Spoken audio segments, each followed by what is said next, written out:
예,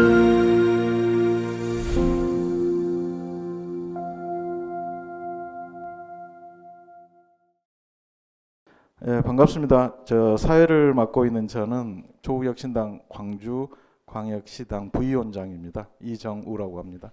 반갑습니다. 곧바로 김준영 의원님 특강을 시작을 하겠습니다. 먼저 이제 국민의례를 하겠습니다. 국회에 대하여 경례.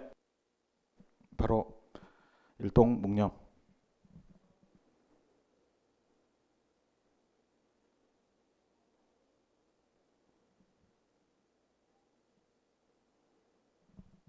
바로 특강은 80분입니다. 80분이면 1시간 20분이거든요. 지난번에 첫 번째 특강으로 박은정 의원이 모셨을 때 특강을 30분을 했어요.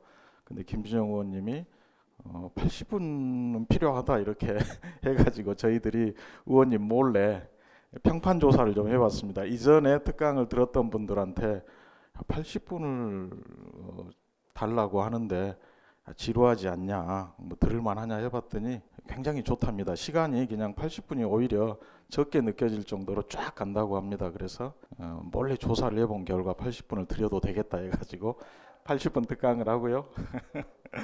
30분 정도 질의응답을 하는 시간을 갖고요. 그 다음에 사진도 찍고 보니까 이번에 나온 책을 가지고 오신 분들도 얼핏 보이더라고요. 의원님하고 상의는 안 했는데 사회자 직권으로 아마 사인을 해주실 겁니다. 책을 가지고 오신 분은요. 그런 정도로 시간을 갖고 그 다음에 뒷풀이 장소로 이동을 하겠습니다. 반갑습니다. 시당위원장 조국혁신당 의원 서왕진입니다. 예, 오늘 날씨가 너무 좋습니다. 이렇게 좋은 날 밖에 안 나가시고 공부하러 여기로 오시다니 깜짝 놀랐습니다. 김준영 의원님이 그 정도로 흡입력이 있는 줄 미처 몰랐습니다. 같이 당에서 일할 때는 맨 무시하고 그러는데 저희가 오늘 사실은 김준영 의원님 정말 귀한 시간 내서 와주셨는데요. 오늘 제가 오전에 광주 전남 기자협회 체육대에 잠깐 인사하러 들렀는데 아주 햇빛 찬란한 곳에서 운동하는 모습을 보니까 우리가 일상을 회복하고 일상을 살아갈 수 있다는 게 얼마나 행복하고 다행스러운 일인가 하는 그런 생각을 해봤습니다. 아직 완벽한 회복은 아니고 이번 대선 과정까지 잘 치르고 좀 더 정리할 일들이 많이 남았습니다만 그래도 소중하게 주어진 우리 일상을 즐기고 또 마음을 다져나가고 또 광주시당에 힘을 모아나가는 그런 자리가 되기를 바라고요. 제가 이 김준영 의원님 모신다고 지난번에 박은정 의원님 모셨을 때는 저희가 못 왔는데 광주시당의 핵심 인물들이 총 출동했습니다. 몇 분만 제가 소개를 해드리고 진행을 할까 합니다. 조국 대표님 소식도 궁금하시죠? 깜빡할 뻔했습니다. 조국 대표님 잘 계시고요. 제가 자주는 못 뵀습니다만은 면회 가면 꼭 어깨하고 허벅지를 제가 만져봅니다. 운동을 열심히 하고 있는지 허벅지가 아주 튼튼하더라고요. 그래서 안에서도 공부만 하지 않고 열심히 운동도 하면서 곧 나오셔서 활동하실 걸 잘 준비하고 계신 것 같아서 여러분들께 전해드리고요. 조국혁신당은 아직 신생정당이고 풀뿌리 조직이 잘 갖춰져 있지 않은 것이 가장 큰 아쉬움이다. 이거를 잘 준비해달라고 여러 번 당부를 하셨는데 그래서 전국에 있는 지역위원회를 구성을 하고 있습니다. 광주는 5개 구가 있죠. 5개 구에 한 명씩 위원장을 다 저희가 마련을 했습니다. 그래서 오늘 오신 분들 소개를 해드릴까 하는데 동서남북 광주 동구 지역위원장 잘생긴 윤재관 위원장 소개해드리겠습니다. 그 다음에 서구에 우리 당의 초대 지명직 여성 최고위원을 맡으셨던 조윤정 최고위원님, 서구위원장님. 네. 그다음에 남구에 아주 귀한 분을 저희가 모셨는데요. 아주 남구에서 큰 활약을 해주실 박기수 위원장님. 북구에서 앞으로 활동을 하실 텐데 지금 중앙당에서 아주 일을 하느라고 일에 그냥 말라 죽고 있는 장성훈 사무부총장 겸 북구위원장. 예. 그다음에 광산구는 제가 맡고 혹시 이준호 부위원장님 오늘 못 오셨습니까? 예.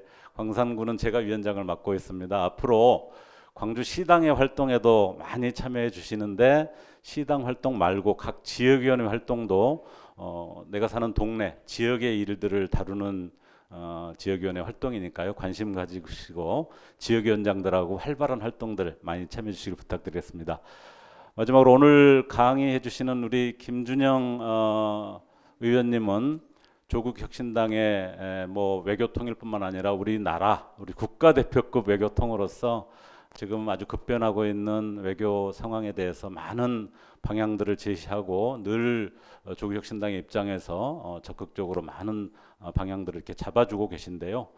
특히 우리 당의 품격과 실력을 이렇게 한 단계 높여주시는 그런 역할을 해주셔서 많은 우리 당원들 또 시민들이 좋아하고 계십니다. 오늘 광주시당에서 귀한 시간 모시게 돼서 너무나 감사드리고요. 여러분들 좋은 시간 맞이하시기 바랍니다. 고맙습니다.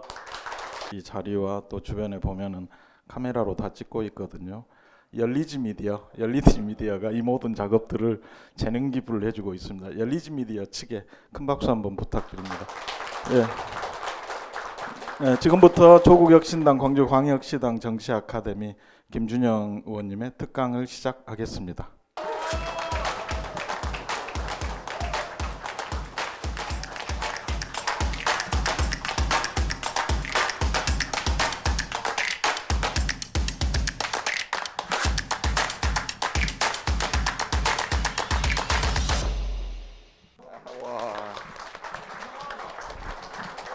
안녕하십니까. 반갑습니다. 제 단독 동영상 들어주는 건 처음인데요.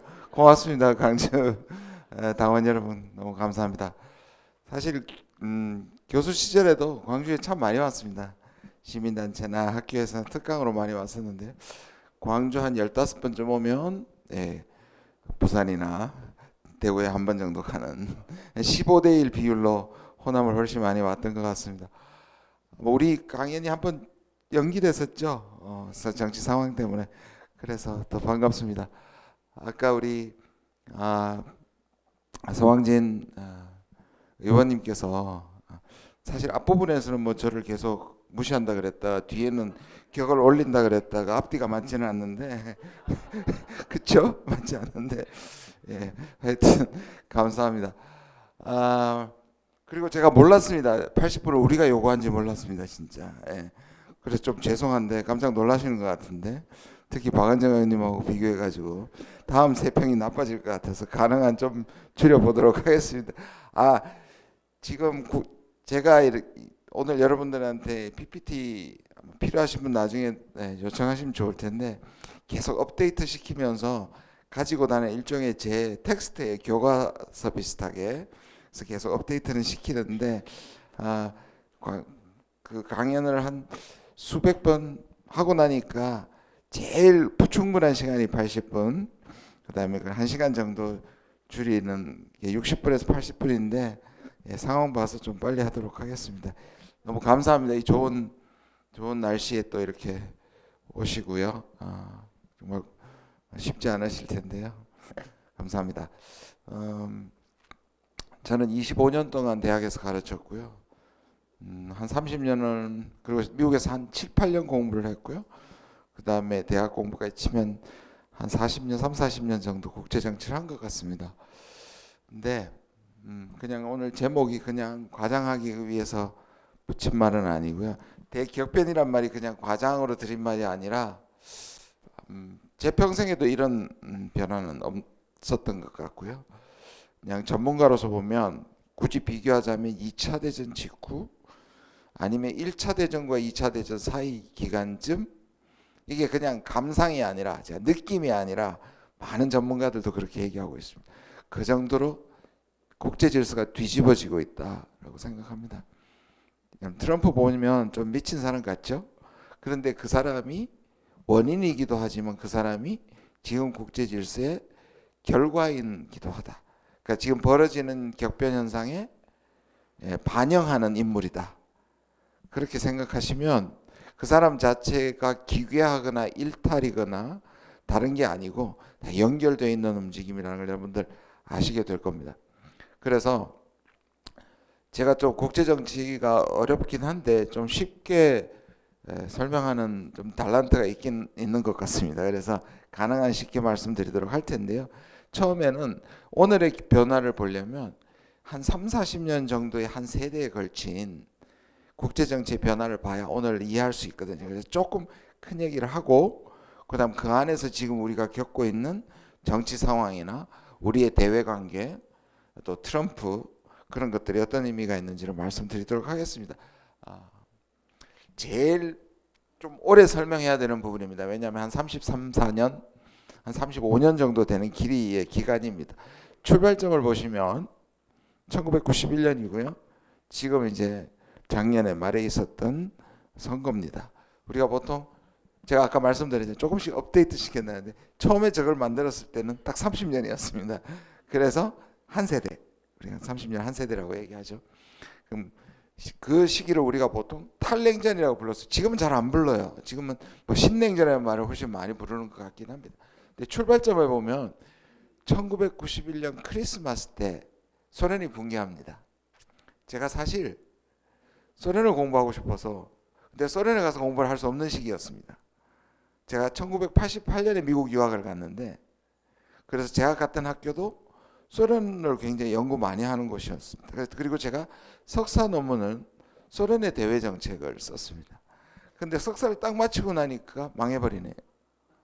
그래서 제가 중요한 기로에 섰습니다. 계속 해야 되나? 이미 결혼도 하고 애도 있는데 소련이 어떻게 변하지 격동의 시기인데 이 가족을 데리고 모스크바로 어떻게 갈까? 왜냐하면 소련을 공부하는데 현지에서 공부하지 않는다는 건 좀 이상하잖아요. 근데 미국에서 못 가니까 미국에서 가는 것이 맞았는데 이제 아마 후학들도 전부 소련에 러시아로 가서 공부할 텐데 안 되겠다. 바꿔서 미국 대외 정책으로 바꿨습니다. 그리고 또 하나는 소련이라는 특수한 체제가 궁금했기 때문에 그에 대한 호기심이 상당했었기 때문에 제가 그런데 이제 체제가 변화를 하면 의미가 없겠다 싶어서 물론 이제 계속 미국에 있기 위한 변명이었지만요. 1991년 냉전이 붕괴합니다. 그런데 냉전이 붕괴해서 그걸 탈냉전이라고 부르는데 그거는 탈냉전은 내용은 아니죠. 그냥 냉전이 끝났다는 거잖아요. 그러니까 2차 대전 직후에 시작해서 미국과 소련이 세계를 반본해서 한 반세기 갔던 것이 끝났다는 얘기는 되는데 그러면 그걸 대체했던 질서가 뭐냐는 말은 설명하지 않아요. 그래서 그 30년을 보면 이 두 개의 다이아몬드로 표시한 것이 그간의 질서의 두 가지 큰 메가 트렌드입니다. 트렌드 중에서 아주 큰 트렌드라고 볼 수 있습니다. 앞부분은 까만 다이아몬드는 팍스 아메리카나 또는 세계화로 되어 있고요. 노란 다이아몬드는 호전적 민주주의 파편화라고 되어 있습니다. 앞부분은 뭐냐면 자 팍스 아메리카는 그러니까 내용을 설명합니다. 냉전이 끝난 다음에 차지하는 가장 확연한 질서가 뭘까? 팍스 아메리카나라는 말은 팍스라는 말은 피스라는 뜻입니다. 그래서 라틴어인데요. 국제정치에서도 이 이론이 있습니다. 국제정치는 중앙 정부가 없죠.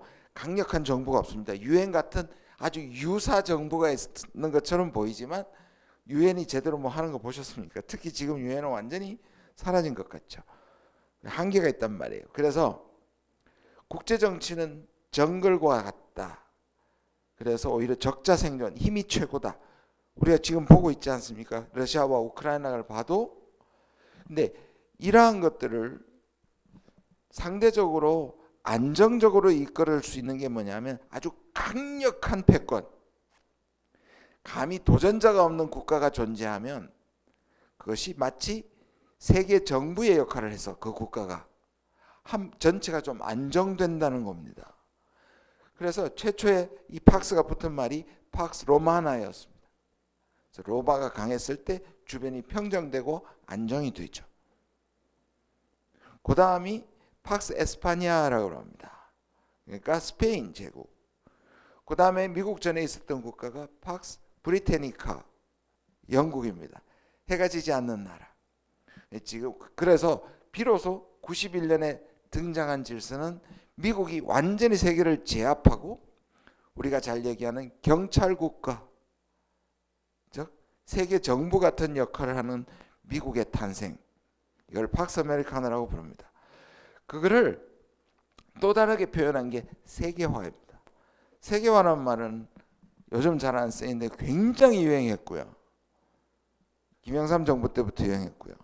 근데 이 세계화란 말은 전 세계가 하나로 통합되는 경향을 보여줍니다. 그래서 어떤 것들이 있냐? 민주주의. 많은 국가들이 민주화됩니다. 90년대 말에. 특히 소련의 권위주의뿐만 아니라 동유럽에 있던 수많은 권위주의가 민주주의로 옮겨갑니다. 민주화. 두 번째, 자유무역. 그렇죠? 그래서 지금 트럼프는 반대로 가고 있죠. 자유무역입니다. 세 번째가 뭐냐 하면 국제기구입니다. 그래서 WTO 무역기구, UN, WHO, IMF 이런 국들이 새로 생기기도 하고 생기고 있었던 것들이 힘을 가지게 됩니다. 이 말은 뭐냐면 국제가 서로 협력하는 질서가 생겼다는 겁니다. 물론 그 뒤에는 미국의 패권이 있었고요. 이런 것들은 미국이 만든 질서이기도 합니다. 2차 대전이 끝나면서 미국이 주도가 돼서 UN을 만들었죠. IMF를 만들었죠. WTO는 나중에 생겼지만 ITO라고 원래 있었습니다. 자, 그런데 그리고 제일 끝내주는 예가 뭐냐면 바로 EU입니다. 어떻게 다르게 살던 나라가 한 나라라고 같이 합쳐지는 것은 아주 의미심장한 현상입니다.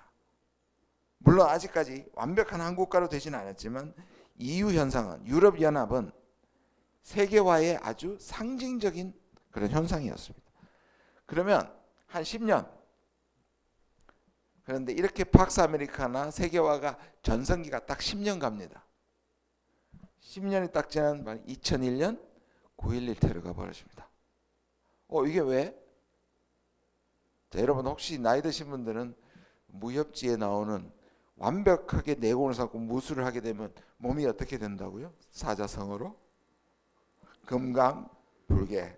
예, 아시는 분은 나이 좀 있으신 분이시고 그 다음에 어벤져스를 보는 젊은 분들한테는 사실 슈퍼맨 또는 어벤져스의 약점이 없는 그런 완벽하게 도전자가 없는 미국인 줄 알았는데 불과 수십 명의 테러리스트한테 신기하게도 마치 소설을 쓴 것처럼 우리가 국력이라고 얘기하면 두 가지를 얘기합니다. 다른 것도 있죠. 물론 문화력이나 있는데 거칠게 얘기하면 경제력과 군사력입니다. 그럼 숫자도 있습니다. 군사력을 얘기할 때는 군사비에 넣는 군사비, 예산. 그 다음에 경제력은 GDP. 이 두 개를 합친 숫자가 국력을 결정합니다. 근데 미국이 이 1991년에서 2001년까지 거의 소득이 2배가 됩니다. 그리고 이 기간에 가장 성장한 국가가 누구냐? 두 번째가 미국 다음으로 중국입니다. 세 번째가 누군지 아세요? 한국이에요. 우리는 세계화란 질서가 우리한테는 상대적으로 매우 좋습니다. 근데 이 기간 동안에 미국에는 크게 이 9.11을 맞으면서 미국이 큰 충격을 받게 되죠. 저 세계가 충격을 받게 되는데 일반 국민이 느끼는 거하고 미국의 정책 결정자가 느끼는 좀 달랐습니다. 그 전까지 미국 국민들이 뭐라 그랬냐면 아니 소련도 사라지고 그런데 왜 우리는 아직까지 우리의 군대와를 딴 데다가 보내고 무기를 이렇게 많이 생산해? 여러분 미국의 국력을 얘기했을 때 국력의 비중을 얘기했을 때 재밌는 통계가 있습니다. 미국은 세계 GDP의 몇 프로 정도를 차지하고 있다고 생각하세요? 25%. 혹시 제 강의를 보셨습니까? PPT 동영상 25%입니다. 4분의 1이에요. 경제력이 4분의 1 정도 되는데 제일 높았을 때가 50%입니다. 근데 그거는 2차 대전 직후 다른 나라 다 망하고 난 다음에 미국이 독보적으로 50%였고요. 제일 밑에 내려갔을 때가 월남전 직후입니다. 15% 16%까지 떨어집니다.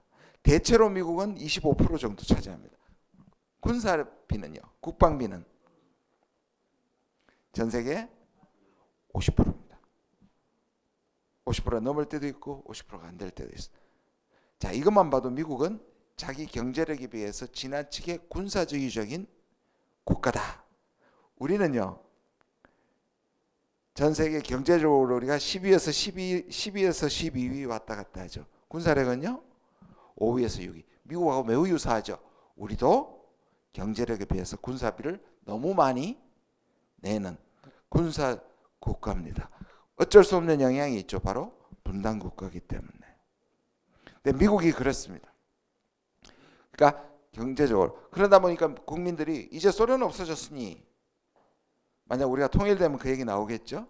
그러니까 군사비를 줄여서 교육비와 복지비로 돌려야 된다 라는 목소리가 나왔는데, 그리고 정책 결정자는요 엄청 당황합니다.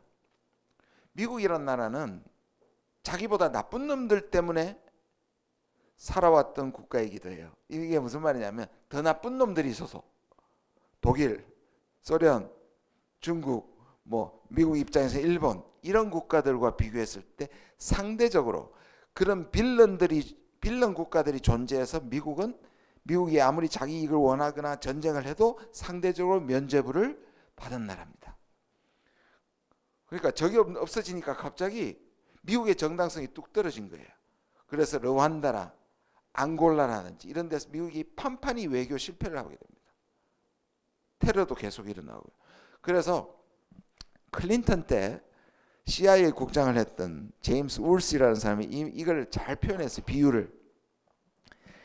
공룡 한 마리를 애써서 없앴더니만 수많은 독사들이 들끓는 시대가 됐다. 그래서 적이 있으니까 아주 간단했던 외교가 너무 복잡해진 거예요. 그런데 이게 딱 터지니까 다행이다. 국민들의 요구도 없어지고 다시 적이 생겼는데, 근데 문제가 좀 생겼어요. 미국이라는 금강불개의 몸을 가지고 수십 명의 테러리스트하고 모양 빠지잖아요. 이게 다시 군대를 유지해야 되는 거고 군사비를 계속 해야 되는가라는 질문이어서 만들어낸 게 그 테러리스트들 뒤에 있는 국가들. 그래서 악의 축이라는 말이 나오기 시작합니다. 그게 세 나라: 이란, 이라크, 북한. 그래서 전쟁을 하죠. 자, 3개도 좀 부족한 것 같아. 그래서 4개를 더 보탭니다. 그래서 7개 국가를 깡패 국가, 로그 스테이트라고 합니다. 그 깡패 국가 4개는 그 3개와 더불어서 수단, 리비아, 아프가니스탄, 쿠바입니다. 그럼 이 7개가 뭐냐? 자, 소련은 처치했는데 이 독사들 7마리를 민주화 시켜야 세계에 진정한 평화가 온다. 그래서 시작한 전쟁이 아프간 전쟁이고 이라크 전쟁입니다. 북한은 그 다음 타켓이 자기가 될 걸 알고 있었습니다. 그래서 다시 10년 만에 미국은 대외 정책의 그전으로 돌아갑니다. 그리고 7년 후, 사실 9.11 테러가 사람들한테 심리적으로 외교 정책적으로 영향을 주지만 이게 미국의 국력을 약하게 한 건 아니에요. 그렇죠. 그런데 이 2008년의 사건은 매우 심각한 거였습니다. 우리는 1997년의 IMF, 세계적으로는 바로 2008년입니다. 자, 저게 뭘 의미하느냐면요, 여러분, 소련하고 미국이 서로 대결할 수 있어. 사실 소련은 상대가 안 됐는데 2가지 때문에 미국과 대결해서 냉전 양극 체제라고 불렀어요. 하나는 이념이 달랐죠. 자본주의와 사회주의 경제였습니다. 또 하나는 핵무기입니다. 전체적으로는 국력이 상대가 안 됐지만 세계를 양분할 수 있었던 건 이 이념과 핵무기였습니다. 그렇죠? 그런데 소련이 붕괴돼 버렸습니다. 근데 사회주의가 붕괴된 것은 사회주의 자체가 모순으로 붕괴됐는데 자본주의가 갑자기 모든 문제를 해결했기 때문에 이긴 게 아니었습니다. 그럼 그 자본주의 가장 문제가 되는 게 뭐라고 생각하십니까? 지금도 우리가 겪고 있습니다. 한마디로 표현되는 게 있습니다. 조물주의의 건물주, 소득 불균형입니다. 많은 경제학자들이 자본주의는 고쳐 쓸 수도 없을 정도로 망가졌다고 얘기하는, 토마스 피케티라는 사람 아마 여러분 들어보신 분들도 있을 거예요. 이 말은 뭐냐면 아주 간단합니다. 자본소득, 그러니까 물려받은 돈이 있는 사람들, 거기에서 생기는 금융소득과 내가 열심히 일하는 근로소득의 격차가 줄어들어야 되는데, 그리고 이걸 줄이기 위해서 유럽과 전 세계는 복지라는, 우리 사회권이라는 걸 아무리 해도 너무 벌어지는 거예요. 이 문제가 가장 심각하고 지금도 세계 옛날에는 이것이 후진국의 문제였는데 여기에 예외가 되는 국가는 세계적으로 없습니다. 그중에 다 심각한 게 한국이나 그리고 미국 같은 나라입니다. 이게 첫 번째 문제고요. 이게 내부의 문제라면 시스템, 바깥의 문제는 뭐냐면 돈놀이 경제예요.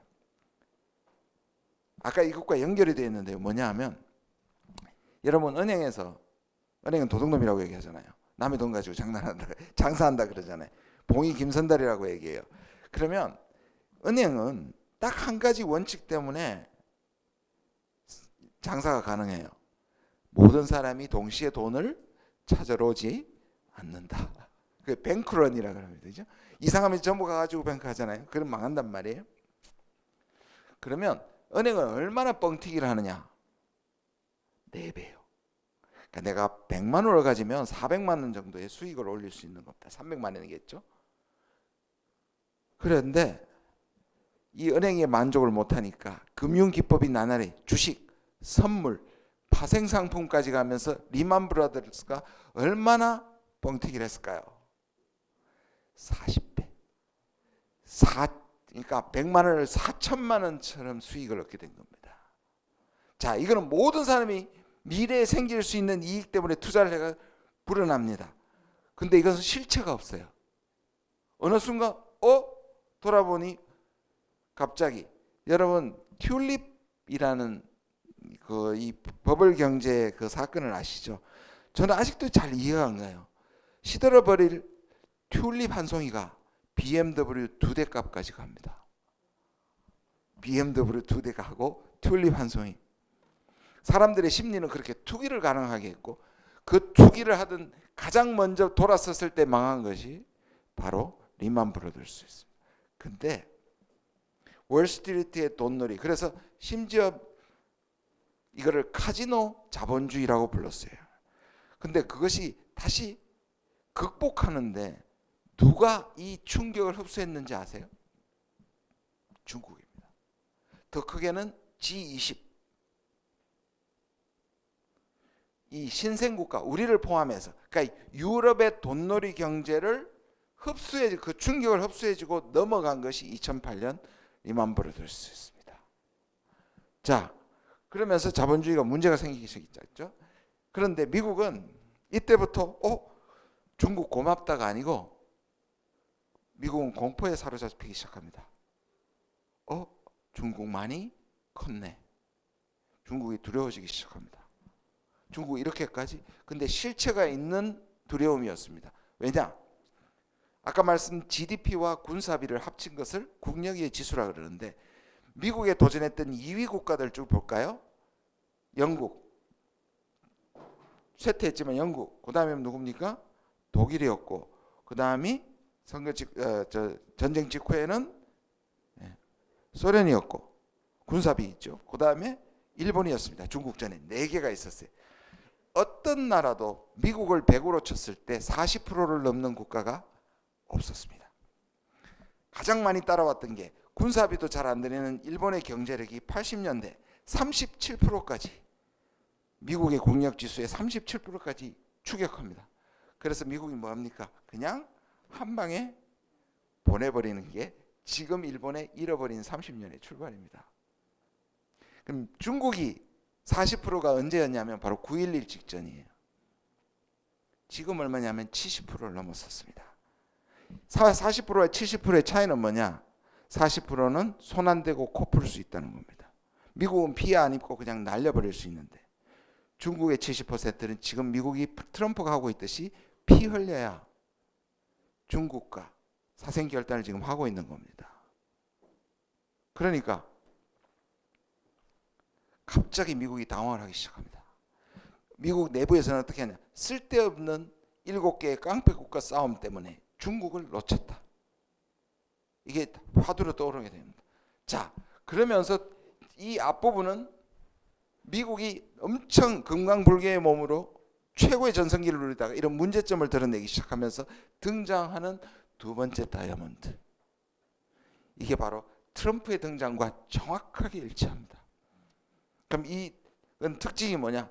파편화.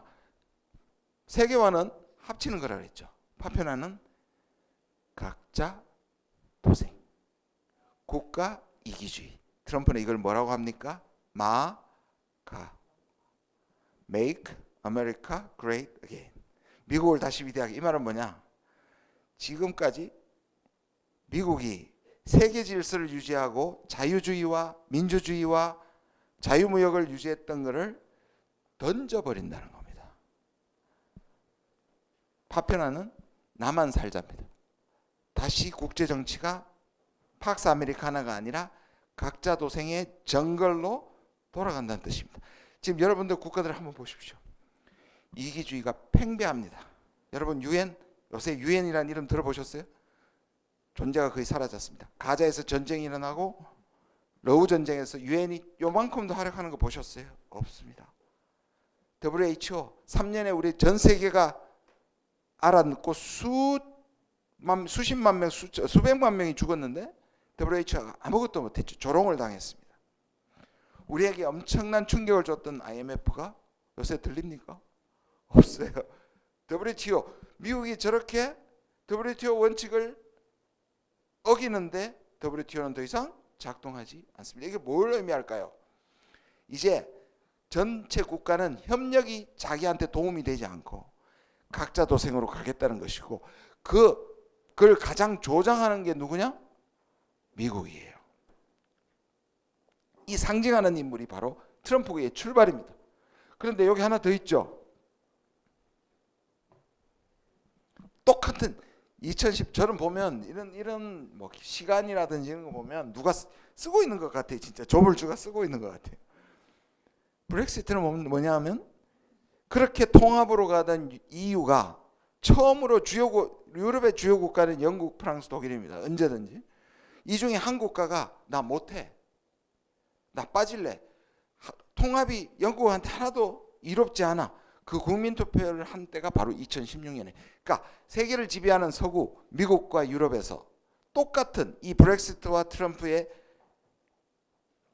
의미는 딱 한 가지입니다.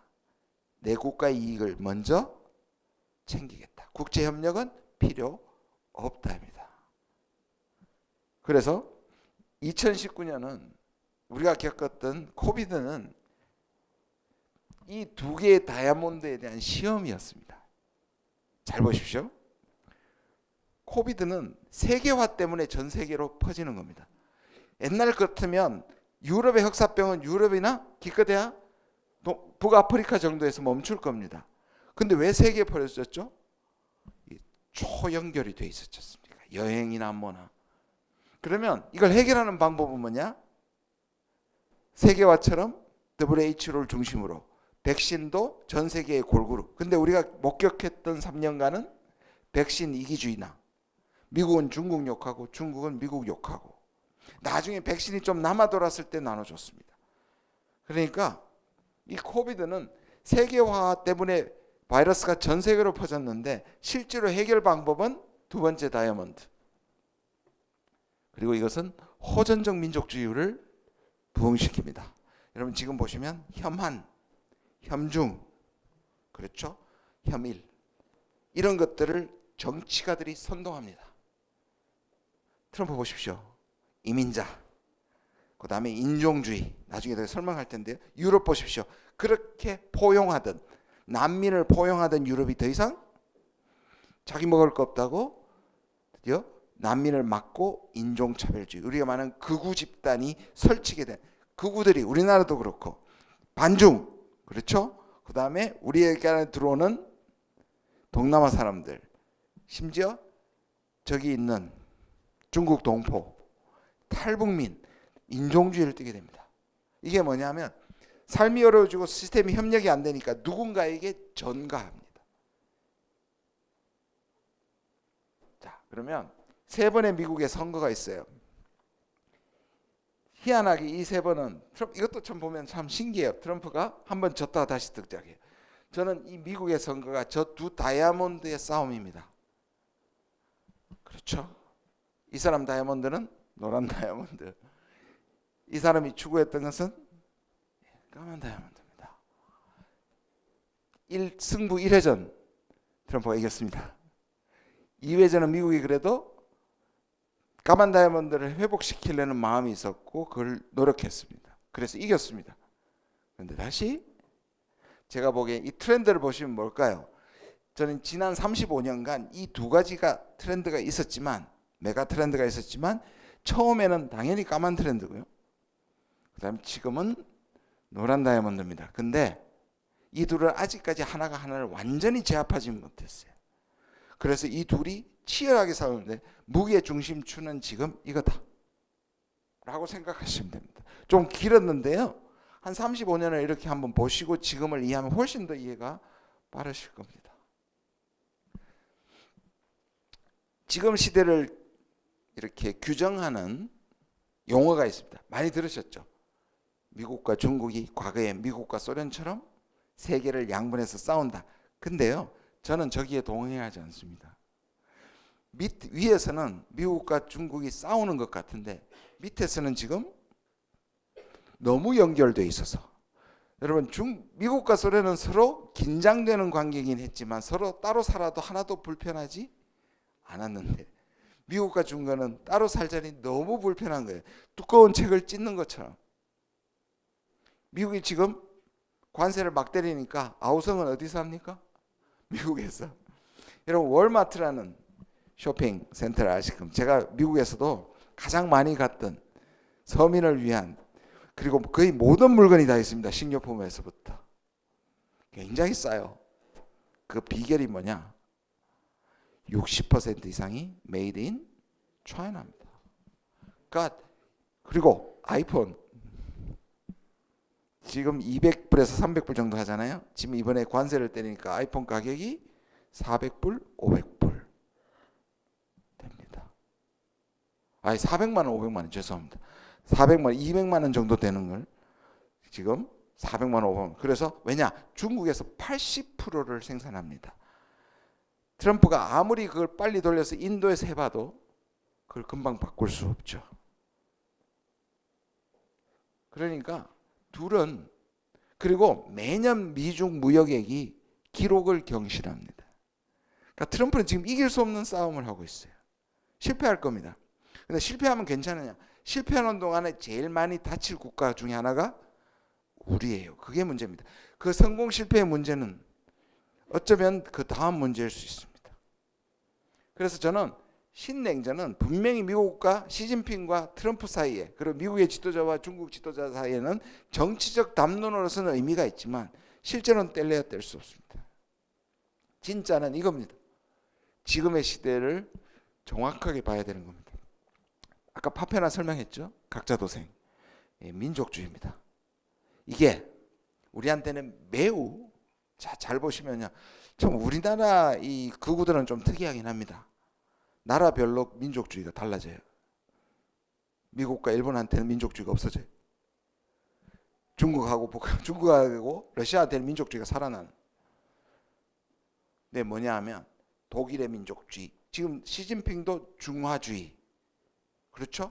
트럼프도 미국을 다시 위대하게. 브렉시트 표현이 뭔지 아세요?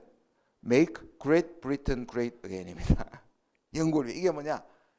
자기들만의 국수주의고 배타적인 민족주의입니다. 매우 인종차별적인 겁니다. 우리나라는 여기에 매우 선두적인 국가입니다. 이민이나 난민을 거의 받지 않고, 가끔, 그렇죠? 미얀마라든지 아프가니스탄에 사람이 와도 고개를 절레절레 한다고, 예멘 사람들이 제주만 와도 기함을 하는. 우리가 가지고 있는 단일 민족이라는 신화, 그다음에 지정학입니다. 이 세 번째가 우리 김대중 대통령께서 말씀하신, 늘 강조하셨던, 우리는 지정학적으로 매우 불리한 위치에서 있다. 그냥 뭐 우리 김대중 대통령이 말씀 안 하셔도 너무 우리 역사가 말해주잖아요. 우리는 반도 국가라서 대륙 국가라 해양 국가에서 강해질 때 우리를 침입 경로로 삼습니다. 그래서 800여 회의 전쟁, 침략을 받게 된 역사를 갖고 있습니다. 이 지정학이라는 말이 팍스 아메리카나나 탈냉전 동안에는 안 들렸습니다. 근데 지금 들리기 시작하잖아요. 이거는 중국과 미국 사이에 딱 들어있어요. 여기서 우리는 지정학은 우리가 반도 국가라는 것은 지정학에서 우리가 잘하면 양쪽의 연결고리가 되고 또 더 나가면 이탈리아 반도처럼 세계를 정복할 수 있는데 이 두 번째는 좀 어려울 것 같고요. 그러니까 제일 나쁜 경우는 해양 세력과 대륙 세계의 충돌 지점에서 전쟁의 피해를 겪는다는 것이고 그걸 우리가 조금 잘 이용하면 대륙과 해양 세력의 완충지대자 브릿지 역할을 할 수 있다. 이게 우리한테 주어진 어려움이자 저는 과제라고 생각합니다. 제가 문재인 정부 때 신남방 신북방 정책을 제가 처음에 초안을 제가 작성해서 그게 문재인 정부 때 채택됐었습니다. 신남방은 이 동남아 국가들과 잘 연결이 됐습니다. 신북방이 막 꽃을 피우려고 했을 때 팬데믹 때문에 근데 주춤했는데요. 제가 그걸 생각했던 가장 이유는 바로 이거였습니다. 지정학을 극복하고 대륙 세력과 해양을 잇는. 사실 여기에 뭐가 같이 따라가냐면 북한이 따라갑니다. 우리는 사실상 반도인데 섬이 돼버렸죠. 북으로 잘 못 갑니다. 그러니까 제대로 된 러시아와 중국과 교류하기 위해서는 북한이 우리와 같이 경제권 최소한의 경제권을 같이 가져야 되는 것이죠. 여러분 그리고 이 반도란 말 그냥 나온 김에 약간 다른 얘기를 하면 반도란 말이 일본 사람들 우리를 비하하기 위해서 만든 겁니다. 코리안 페닌슐라에 half라는 말은 없습니다. 왜 반일까요? 자기들은 온전한 섬 온도, 우린 반쪽짜리 섬 반도. 그래서 역사가들 중에 진보적인 역사가들 중에는 그래서 우리를 반도로 부르지 말고 해륙 국가로 불러야 한다. 우리는 해상 국가이면서 해양 국가이면서 동시에 대륙 국가다. 실제로 그 가장 좋은 본이 바로 우리가 그런 나라 고구려가 있었습니다. 많은 사람들이 고구려가 대륙에서만 떨쳤다고 생각하는데 실제는 해상 강국이었습니다. 자, 오늘 이때까지 설명했는 걸 약간 한번 짚고 가겠습니다. 자유주의 국제 질서, 팍스 아메리칸하고 불렀던 것이 전문 용어로 자유주의 국제 질서. 이거를 윤석열이가 맨날 말했던 겁니다. 자유, 인권, 민주주의. 그러면서 그런 나라들에 미치지 못하는 나라들을 적대시하는 데 사용했던 겁니다. 근데 실제로 세계화 질서는 민주주의, 시장 자본주의 또는 자유무역 그리고 국제협력, 제가 이때까지 설명했던 이 세 개의 축으로 이루어지는 겁니다. 근데 이 질서가 바로 세계화라는 건데 이게 지금 붕괴하고 있습니다. 그래서 나타나는 현상들입니다. 강대국 힘의 정치, 안보 포퓰리즘, 지정학의 부활, 진영, 그리고 불만, 극우민족주의, 분열과 배제, 그리고 권위주의. 다 지금 나타나고 있는 현상들이죠. 이런 것들이 늘 있었지만 그거를 이 시스템이라는 것이 다소 단기간에 손해가 나더라도 국가들이 더 평화를 위해서 안정을 위해서 참아내면서 국제협력이 이루어지던 것이 완전히 무너지고 있다는 게 지금의 가장 문제점입니다. 여기 우리가 두 가지 초이스가 있겠죠. 하나는 이 가운데 우리라도 살아야 되겠다. 그래서 우리도 각자 도생으로 악착같이 살아내야겠다는 게 하나고, 두 번째는 근데 이거는 최소한의 생존은 몰라도 바람직하지는 않죠. 진짜는 뭡니까? 이걸 다시 일으켜내고 재건하고 만들어내는 것이 우리의 시대적 과제입니다. 어떻게 하는 거 뒤에 말씀드릴게요. 미 합중국이란 말 참 잘 지었어요. The United States of America입니다.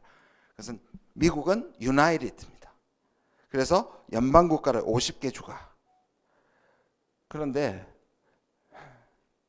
지금 미국에서 이 말이 유행하고 있습니다. DSA, This United States of America, 미 분열국. 우리나라처럼 또 빨간색, 파란색이에요. 보면 빨간 스테이트를 다 모으고 공화당 지지율, 파란 스테이트를 다 모으고, 뭐 이 중에는 간간히 변하지만 그래도 미국 지도가 재구성 될 수 있다. 제가 세계에서 딱 양극화가 돼서 이념적으로 분리된 나라, 주요 국가 중에 한국하고 미국밖에 없습니다. 제일 안 닮아야 될 정치 문화와 제일 안 닮아야 하는 정치 구조가 우리가 미국을 너무 닮아 있어요. 최악입니다. 이거는 우리 조국 혁신당의 운명과도 관계가 있습니다. 저 내란 세력이 몇 개월 만에 다시 대선의 경쟁력 자체를 가진 자체가 왜 그럴까요? 진영 싸움 때문입니다. 양극화되었기 때문입니다.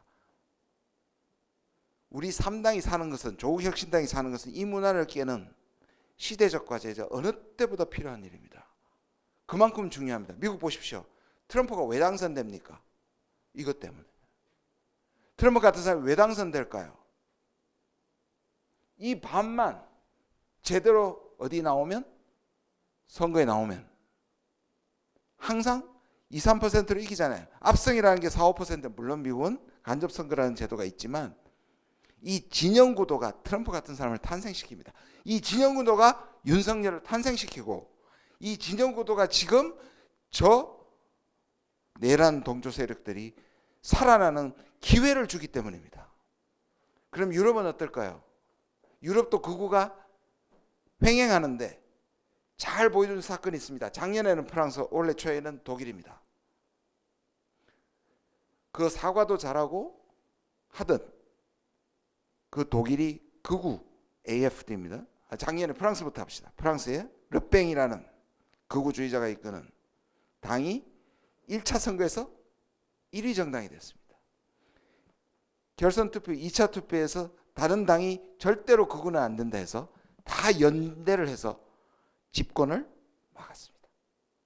올해 초에 AFD라고 독일의 극우 정당, 차별적이고 그냥 나치라고 생각하시면 됩니다. 또 1등을 했어요. 근데 2차에서 다시 똑같은 일이 나왔습니다. 연대를 해서 막았습니다. 이건 우리한테 엄청난 의미를 갖다 줍니다. 미국은 민주주의의 위기입니다. 좀 뒤에 말씀드리겠지만 그러면 글쎄요. 이 연대와 연방정치, 이 다당제로만 얼마나 막을 수 있을지는 잘 모르겠으나 그래도 유럽 국가들은 그걸 막을 수 있는 장치를 갖고 있는데요. 우리는 없어요. 국민의 당, 정의당, 우리 돌풍은 일으킬 수 있는데 뿌리를 내리려면 이 정치 구조와 문화를 깨야 됩니다. 이거는 우리가 살 길이기도 하고 우리나라가 살 길이기도 하다고 생각합니다. 그리고 말씀드린 것처럼 지금의 질서가 각자 도생으로 가고 극우가 선동하기 좋은 시대로 갈 때에는 더더욱이 우리나라의 생사를 가를 정도의 문제입니다. 여기에 깊은 자각을 가지고 시대를 구하고 나라를 구하고 세계를 구한다는 마음으로 우리가 살아남아야 합니다. 저는 정말 그렇게 생각합니다. 트럼프의 야욕입니다. 트럼프는 철저하게 거래주의입니다. 트럼프는요 1기 동안에 4년 동안에 공식 석상에서 거짓말을 하루 평균 몇 번 했다고 생각하십니까? 16번 합니다. 의도적으로 비의도적으로. 트럼프는요 다른 대통령이 정상적인 대통령이라면 한 사건만으로도 탄핵당해야 되는데 실제로 탄핵 2번 발의됐지만 통과되지는 않았습니다. 2번이나 탄핵 발의가 하원에서 된 적이 있습니다. 자, 윤석열 똑같습니다. 아니 저런 죄를 저지르고도 그러니까 자기들에게 속하는 윤리적 조건이나 그런 조건들은 낮춰버리는 거죠. 기준이 낮아버려요. 다른 사람 같으면 벌써 날아갈 일이. 그게 트럼프가 하는 방법입니다.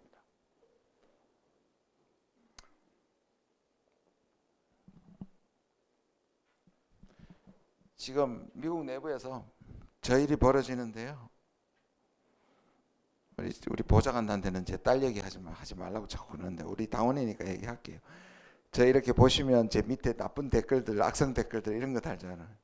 미국을 맨날 비판하면서 지 자식들은 미국에서 있다. 저는 그게 왜 틀린지는 잘 모르겠습니다. 저는 뭐 우리 아들 군대 문제가 불거져서 제가 중간에 낙마할 뻔도 했는데요. 그래서 저는 이렇게 생각했습니다. 한 번도 저는 이제 국제 결혼을 한 셈이거든요. 아내가 재미고프입니다. 그래서 법적으로 저는 국제 결혼입니다. 그런데 그래서 저는 한 번도 뭔가 딸들이나 아들의 국적은 자기들이 커서 자기들이 선택하는 거라고 생각했기 때문에 이거를 어렸을 때 17세 전에 뭘 신고하고 뭐 이런 것들 전혀 신경 쓰지 않았습니다. 지금도 그런 생각에 변함이 없습니다. 근데 지금 아들은 미국 국적을 포기하고 한국 국적을 회복했습니다. 약속을 했으니까. 우리나라에는 군 문제가 심각하니까, 중요한 문제니까. 근데 제가 그걸 했을 때도 어떤 지지자들은 왜 연좌제냐, 왜 하냐고 얘기하셨지만 아직까지 국민 정서가 있어서 지금 한국 국적은 회복했고요. 미국 국적은 포기 중인데 그게 한 6개월 걸리는데 한 반쯤 지났습니다.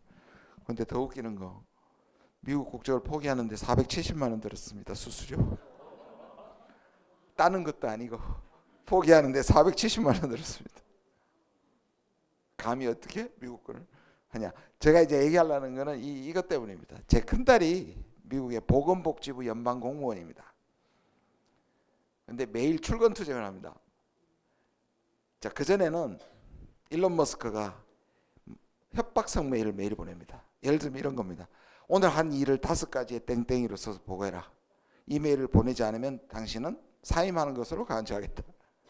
여러분 USAID 없애고, 그렇죠?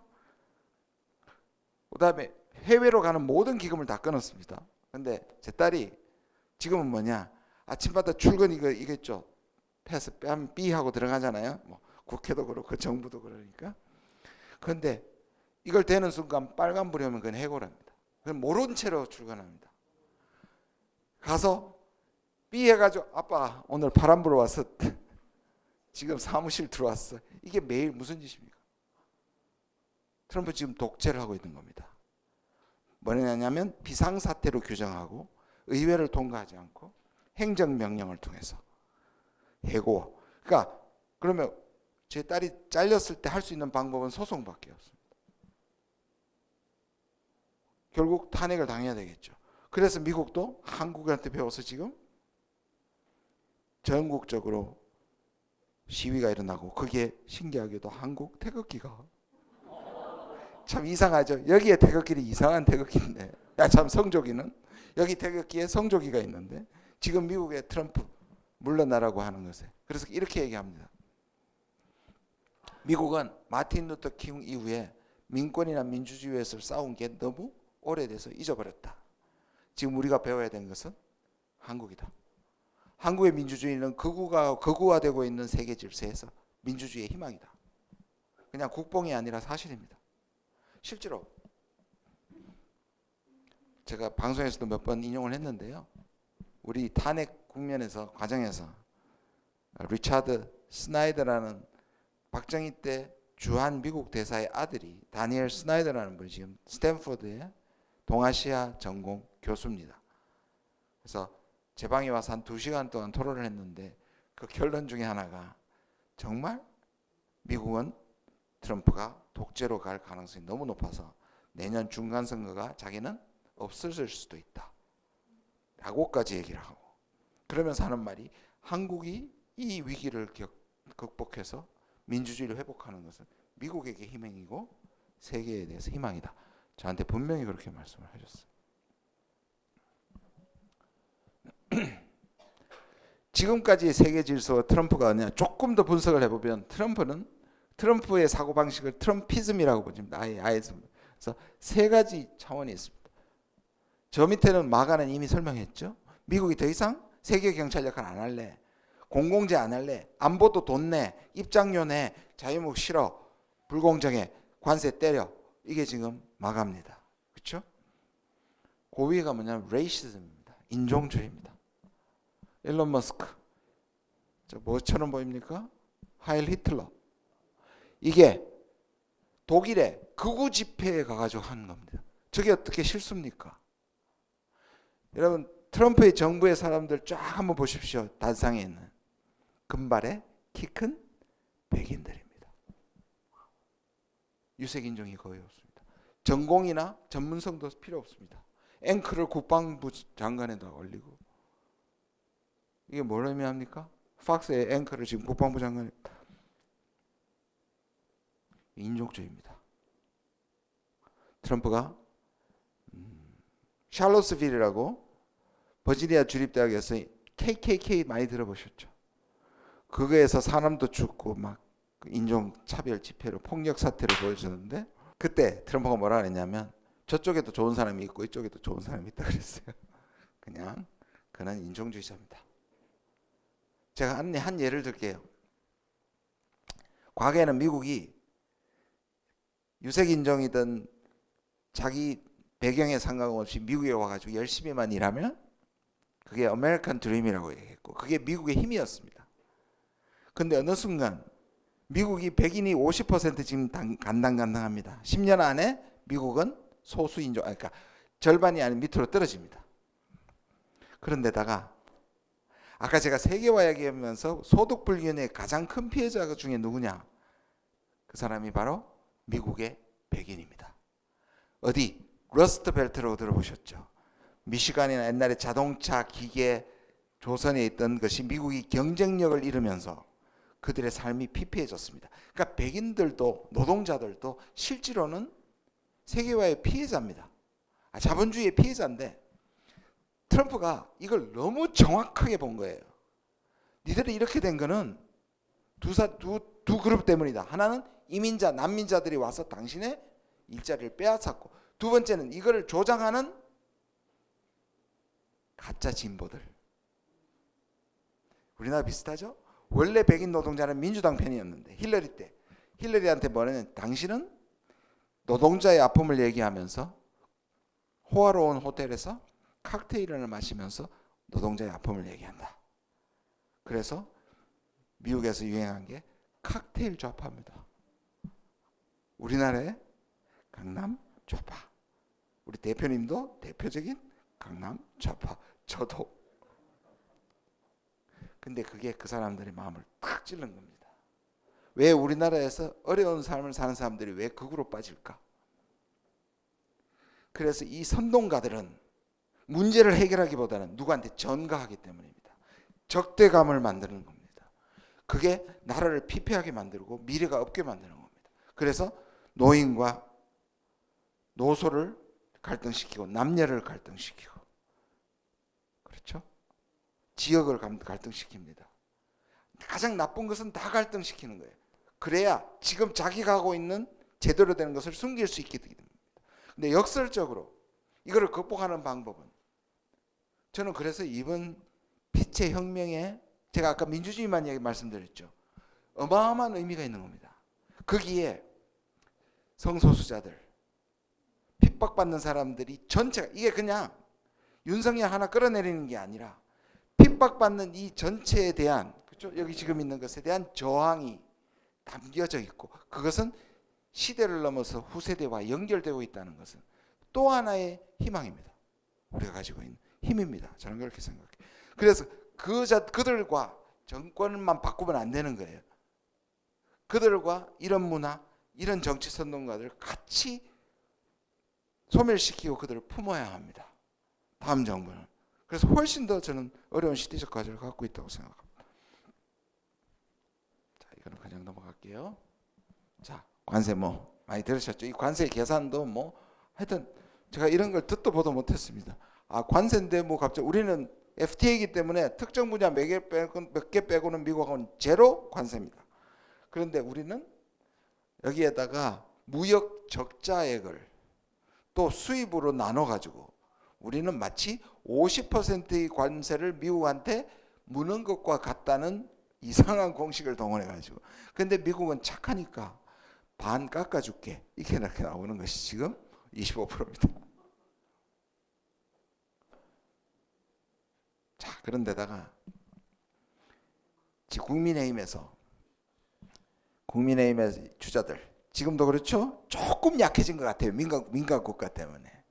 핵무장론을 그렇게 강경하게 하다가 민간 국가 때문에 제가 계속 지적하는 우리의 민간 국가는 윤석열이 2023년 초부터 본격적으로 핵무장론을 계속 부추겨서 여러분 미국과 워싱턴 선언이라는 걸 합니다. 그것은 미국의 핵우산을 받아들이고 미국은 대신 핵 개발하지 말라 그랬는데 그거를 사인하고 그 다음 날인가 그날에 하버드에 연설 가가지고 윤석열이 핵무장 얘기를 합니다. 바이든이 완전 빡쳤습니다. 그뿐 아닙니다. 김태호와 함께 그 이후에 한국에 와가지고 우리나라의 핵개발 시나리오를 만들었습니다. 이 핵개발 시나리오가 미국이 파악이 됐습니다. 그러니까 바이든은 자기 퇴임 며칠 전에 한국을 민간국가, 이건 미국도 너무하죠. 우리한테 제대로 얘기도 안 하고 집어넣은 겁니다. 근데 아직도 이 정부는, 그리고 여당 의원들은 들어간 것은 핵 문제를 때문이 아니라고 주장합니다. 민주당도요, 하도 핵 무장이 많이 나오니까 민주당도 그 사이에 중간 주장인 핵 잠재력, 일본처럼 핵무기까지는 안 가지만 핵 처리와 핵무기 개발 직전까지 잠재력을 확보해야 된다는 게 민주당 내부에서도 등장하기 시작했어요. 제가 엄청나게 반대했습니다. 국민들의 정서는 이해합니다. 북한이 가지니까 우리도 가져야 된다. 근데 가지는 것도 불가능하고요. 가져서는 우리가 북한에 대한 상대적 정당성도 떨어지고요. 북한은 세계와 분리되어서 수십 년 동안의 제재 시스템을 견디지만요, 우리는 몇 달도 못 갑니다. 그냥 나라 경제와 모든 것이 절단납니다.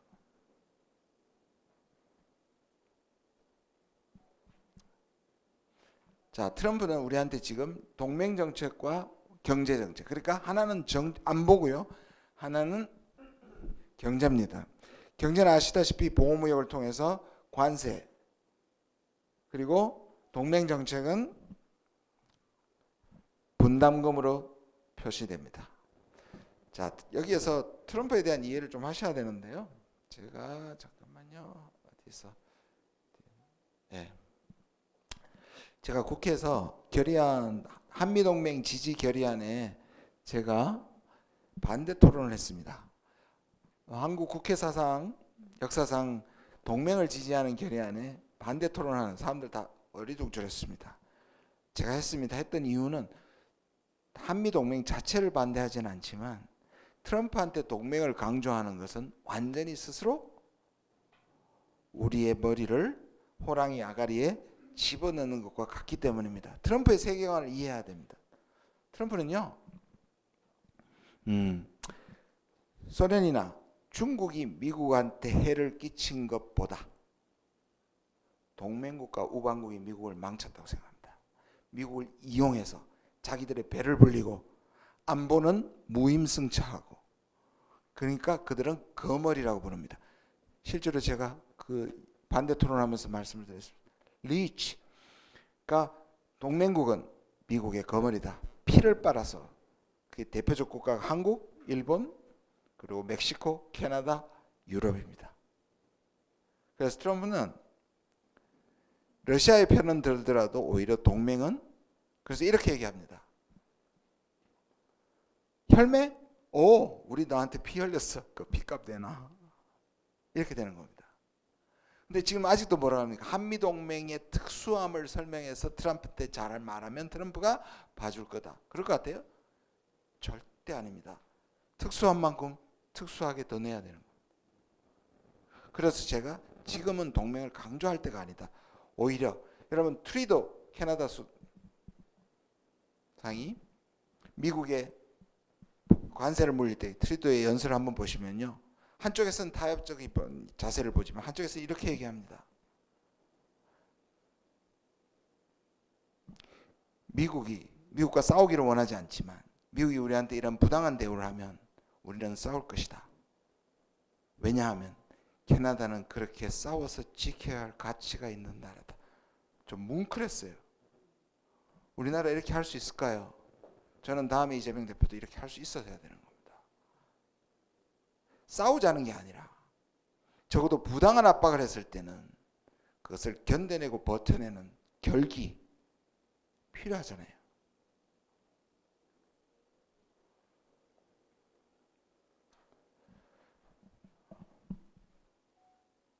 지금 55분 됐습니다. 네. 지루하세요? 네, 네. 제가 묻는데 그럼 지루하다고 어떻게 얘기하겠어요? 자, 트럼프를 향한 한국 내 동상이몽이 있습니다. 참 신기한 일이에요. 트럼프 대박론. 트럼프가 왔으면 좋겠다. 트럼프 등장하기 전부터. 신기하게도 진보 쪽에도 있고, 뭐 극우 쪽에는 있겠죠. 당연히 아까 말씀한 한국의 핵무장. 트럼프는 돈을 받고 그다음에 다른 나라의 군대를 파견해가지고 돈 드는 걸 싫어하니까 철수를 하고 대신에 핵무장을 허락할 것이다. 예, 꿈 깨야 됩니다. 트럼프는 돈은 뺏겠지만 그래 이렇게 얘기해야 되는 겁니다. 분담금 내라 그러면 그래? 두 가지로 얘기할 줄 알아야 됩니다. 아까 제가 결기라고 그랬잖아요. 이렇게 얘기할 줄 알아야 됩니다. 그래? 그러면 우리 26,000명, 28,000명 필요 없어. 그냥 반으로 줄이자. 그렇게 할 수 있어요. 그렇게 할 수 있습니다. 왜냐? 미일 동맹은 현대전에 가까운 해군과 공군의 기술력과 전투기와 그런 구조고요. 우리는 북한용이라서 보병 위주입니다. 그 큰 의미 없어졌어요. 이 현대전에서는. 그러면 근데 왜 못 바꾸느냐? 미군에서 육군들이 자기가 여기에 대한 기득권을 포기를 못하는 겁니다. 그러니까 우리나라 육군이 우리나라 공군과 해군을 지배하는 것처럼 주한미군이라는 게 사령관이라는 게 미국에서는 꽤 힘 있는 자리인데 그게 육군 중심이어야 되는데 이걸 바꾸는 걸 미국이 못 받아들입니다. 그럼 우리가 역제안으로 숫자는 반으로 줄이고 해공군으로 바꾸자. 이렇게 얘기할 줄 알아야 되고 아니면 그래 10배 줄게 대신에 우리가 지휘할게. 그럼 용병이 되는 겁니다. 그런 걸 아무도 얘기하지 않아요. 그거는 국민을 뒤에 덮고 얘기할 수 있어야 됩니다. 그 역제안을. 자, 그리고 이쪽입니다. 우리 진보 쪽에서도 트럼프가 오면 일기 때처럼 여기에 대한 대박론은 한반도 평화 프로세스에 대한 꿈과 향수 때문입니다. 우리가 믿었고 우리가 뭔가 진보하고 비슷하다고 생각했던 민주당은 대북 정책에서 항상 실망을 안겨다줬습니다. 그래서 오바마 8년 동안 오바마는 정말 제가 정말 좋아했던 대통령인데 나중에 실망으로 바뀌었지만요. 저는 미국에서 흑인 대통령을 뽑는 것이 가능하다는 게 엄청 감동했습니다. 그리고 그의 말이나 이런 것에 근데 오바마는 외상으로 노벨상을 탄 최초의 인물입니다. 왜냐하면 전 세계를 비핵화하겠다는 약속 하나로 받았거든요. 근데 트럼프는 누구한테 엄청 경쟁심과 질투심을 느끼죠. 그 사람이 바로 오바마입니다. 트럼프는 오바마를 너무 싫어합니다. 자기가 신임 대통령으로 왔는데 8년 만에 관두는 오바마보다 지지율이 낮았습니다. 그리고 항상 잘난 체합니다. 그리고 항상 한국 칭찬합니다. 그리고 항상 유색인종을 칭찬합니다. 그래서 오바마를 꺾어야 되겠다. 그래서 자기도 반드시 받아야 되는 게 뭐냐? 노벨상입니다. 노벨상에 대한 엄청난 그런데 민주당하고 이 대표가 또 노벨상 추천하는 건 좀 오바였어요. 나중에 결정적 모르세요? 왜 아시죠? 한두 달 전에. 저는 좀 오바라고 생각해요. 진짜 필요할 때는 하게 하면 되는데. 자, 트럼프는요. 제가 그래서 지금 저는 한 독소라고 부릅니다. 한 독소가 미국에 가면 안 되는 게 왜 그러냐 하면 트럼프는 자기가 직접 권력을 가진 사람을 상대해서 그 앞에서 자기가 성과를 내는 것을 가장 자랑스럽게 하는 일종의 표현하자면 관종입니다. 그런데 우리가 없는 게 지금 너무 오히려 우리한테는 유리한 거예요. 어떻게 얘기해야 되느냐 하면 미국이 저렇게 관세 공격을 할 때는 나는 관리 내각이야.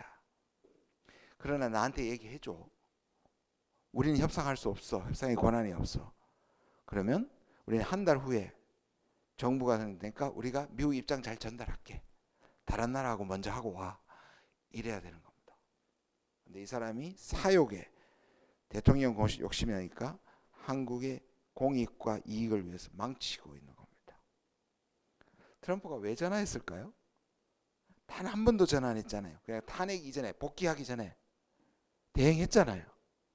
그때 취임했잖아요. 트럼프. 전화 안 했잖아요. 작년 말 올해 초에 마라라고 해서 동행 취재했던 CBS 기자가 그 동행기를 쭉 듣는데 한국에 관해서 몇 가지가 나옵니다. 그 중에 하나가 지금 세계 정상들이 수백 명이 1분 달라고 기다리고 있다 통화를. 그럼 트럼프가 묻는 말이 걔들 중에 제대로 내가 봐야 되는 사람만 보겠다 라고 합니다. 근데 한국을 얘기하니까 한국은 뭐 지금 볼 필요 있냐? 얘기한 건 뭡니까? 지금 자기가 만나는 사람이 뭐가 없다? 권력이. 다른 말로 영양가 없는 전화는 받지 않겠다고 해서 안 받았습니다. 근데 신기하게 이번에 받았잖아요. 전화했잖아요. 그건 뭐냐? 트럼프가 생각을 바꾼 겁니다. 지금 얘를 구워 삶으면 다음에 정부의 지지를 받는 애보다 협상을 미국에 훨씬 유리하게 할 수 있다고 생각해서 전화 받은 겁니다. 그러면서 질문을 이걸 했잖아요. 이걸 한독소는 지 자랑으로 했는데 당신 대선 나가냐? 나는 당신이 대선 유력 주자라고 들었는데 이 말은 뭐냐면 내가 너 영양가를 믿어도 되겠냐? 너 나하고 협상할 수 있냐예요. 전 그래서 너무 걱정이 됩니다. 60명을 데리고 와서 78분밖에 협상을 안 했고 그 협상의 내용을 밝히지 않고 있습니다. 저는 비밀 각서도 있을 수 있다고 생각합니다. 이게 다음 정부의 발목이 아니라 목을 조를 수도 있다. 그래서 제가 계속 지난주에 방송에 나가서 이 부분을 계속 지적했던 이유입니다. 정말 나쁜 사람입니다. 그리고 제가 말씀드렸잖아요. 이 사람이 얼마나 친미를 넘어서 숙미주의자며 얼마나 강교한 자인지. 그리고 제가 몇 가지 예를 들었습니다. 그 중에 하나가 1995년에 자동차가 한국이 갑자기 미국에 수출 많이 하니까 미국이 긴장을 해서 슈퍼 301제라는 보호무역을 한국에 지정하였다서 한국이 깜짝 놀라서 지금처럼 실무 협상단을 보냈습니다. 그때 무역통상실장이긴 했는데 협상팀에는 한덕수가 없었어요. 근데 한덕수가 무역통상실인데 근데 옵저버로 따라갔습니다. 낮에 하고 있는데 밤에 빠져나가 가지고 미국의 자동차 제조업하고 이 사람들을 만나 가지고 미국 편을 듭니다. 그런 사람입니다. 그래서 그 다음날 협상장에서 야단이 났습니다. 두 번째, 2012년에 이명박 때 일입니다. 한미 FTA 몇 가지 매우 예민한 문제 중에 하나가 뭐였냐면 약값, 의료수가하고 약값의 상한선 폐지입니다. 그 상한선 미국은 폐지해야지 미국 제약이 들어와가지고 한국 제약을 완전히 망칠 수 있는 일이었는데 한덕수가 그때 주미 한국 대사였습니다. 그런데 또 제약회사 사람들 만나가지고 상한선 풀어주려고 했습니다. 미친 사람이죠. 근데 복지부가 이걸 미리 캐치를 해서 이명박 대표한테 고자질했고 막아낼 수 있었고 그때 주미 대사에서 잘렸습니다. 잘라. 이런 인간입니다. 한 대여섯 가지가 있습니다. 그래서 지금 저는 매우 매국적인 협상을 했을 수도 있다. 그런데 그게 지금은 밝히지 않고 있다. 사실 통상협상을요 이렇게 비밀스럽게 하는 거 아닙니다. 우리 국민들한테 왜냐 나중에 결정되고 나서 영향을 줄 텐데 그때는 이미 늦어버리기 때문입니다. 그래서 내란이 끝난 게 아닙니다. 저 사람은 이번 주에 출마를 할 거라는 보도들이 나옵니다. 여러분 아시죠?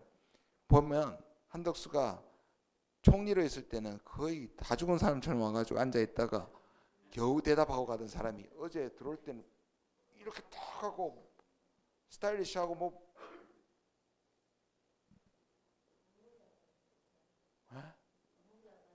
그러니까요. 네, 맞습니다. 갑갑하죠. 네. 자, 정리를 하면 전체 정리를 하겠습니다. 이제 좀 보시면 이때까지 들었던 말씀이 있죠. 이제 현 질서가 제가 붕괴되고 있다고 했습니다. 여러 가지로 표현될 수 있죠. 민주주의. 여러분 예테보리 스웨덴의 그 민주주의 다양성 연구소에서 우리나라가 얼마 전에 순위가 뚝 떨어졌다는 얘기 들으셨을 거예요. 근데 그것보다 더 우리가 주목해야 되는 부분은 뭐냐? 그거는 우리가 지금 이제 되돌리면 되는데 주목해야 되는 게 뭐냐면 전 세계 권위주의 숫자의 합의, 민주주의 국가 합의를 수십 년 만에 넘겼다. 지금의 권위주의와 민주주의의 붕괴와 권위주의, 극우 권위주의 독재가 커지고 있고 거기에 대표적으로 우리가 아는 민주주의의 선진 모델이었던 미국과 이스라엘 이런 국가들이 독재 국가화하고 있다. 미국에서 시위가 일어나서 트럼프를 끌어내릴 수도 있고 반대로 트럼프가 윤석열한테 못된 거 배워가지고 계엄을 통해서 중간 선거를 안 하거나 저기 푸틴한테 나쁜 거 배워서 헤그세스를 참 맞죠? 부통령 갑자기 생각 안 나죠?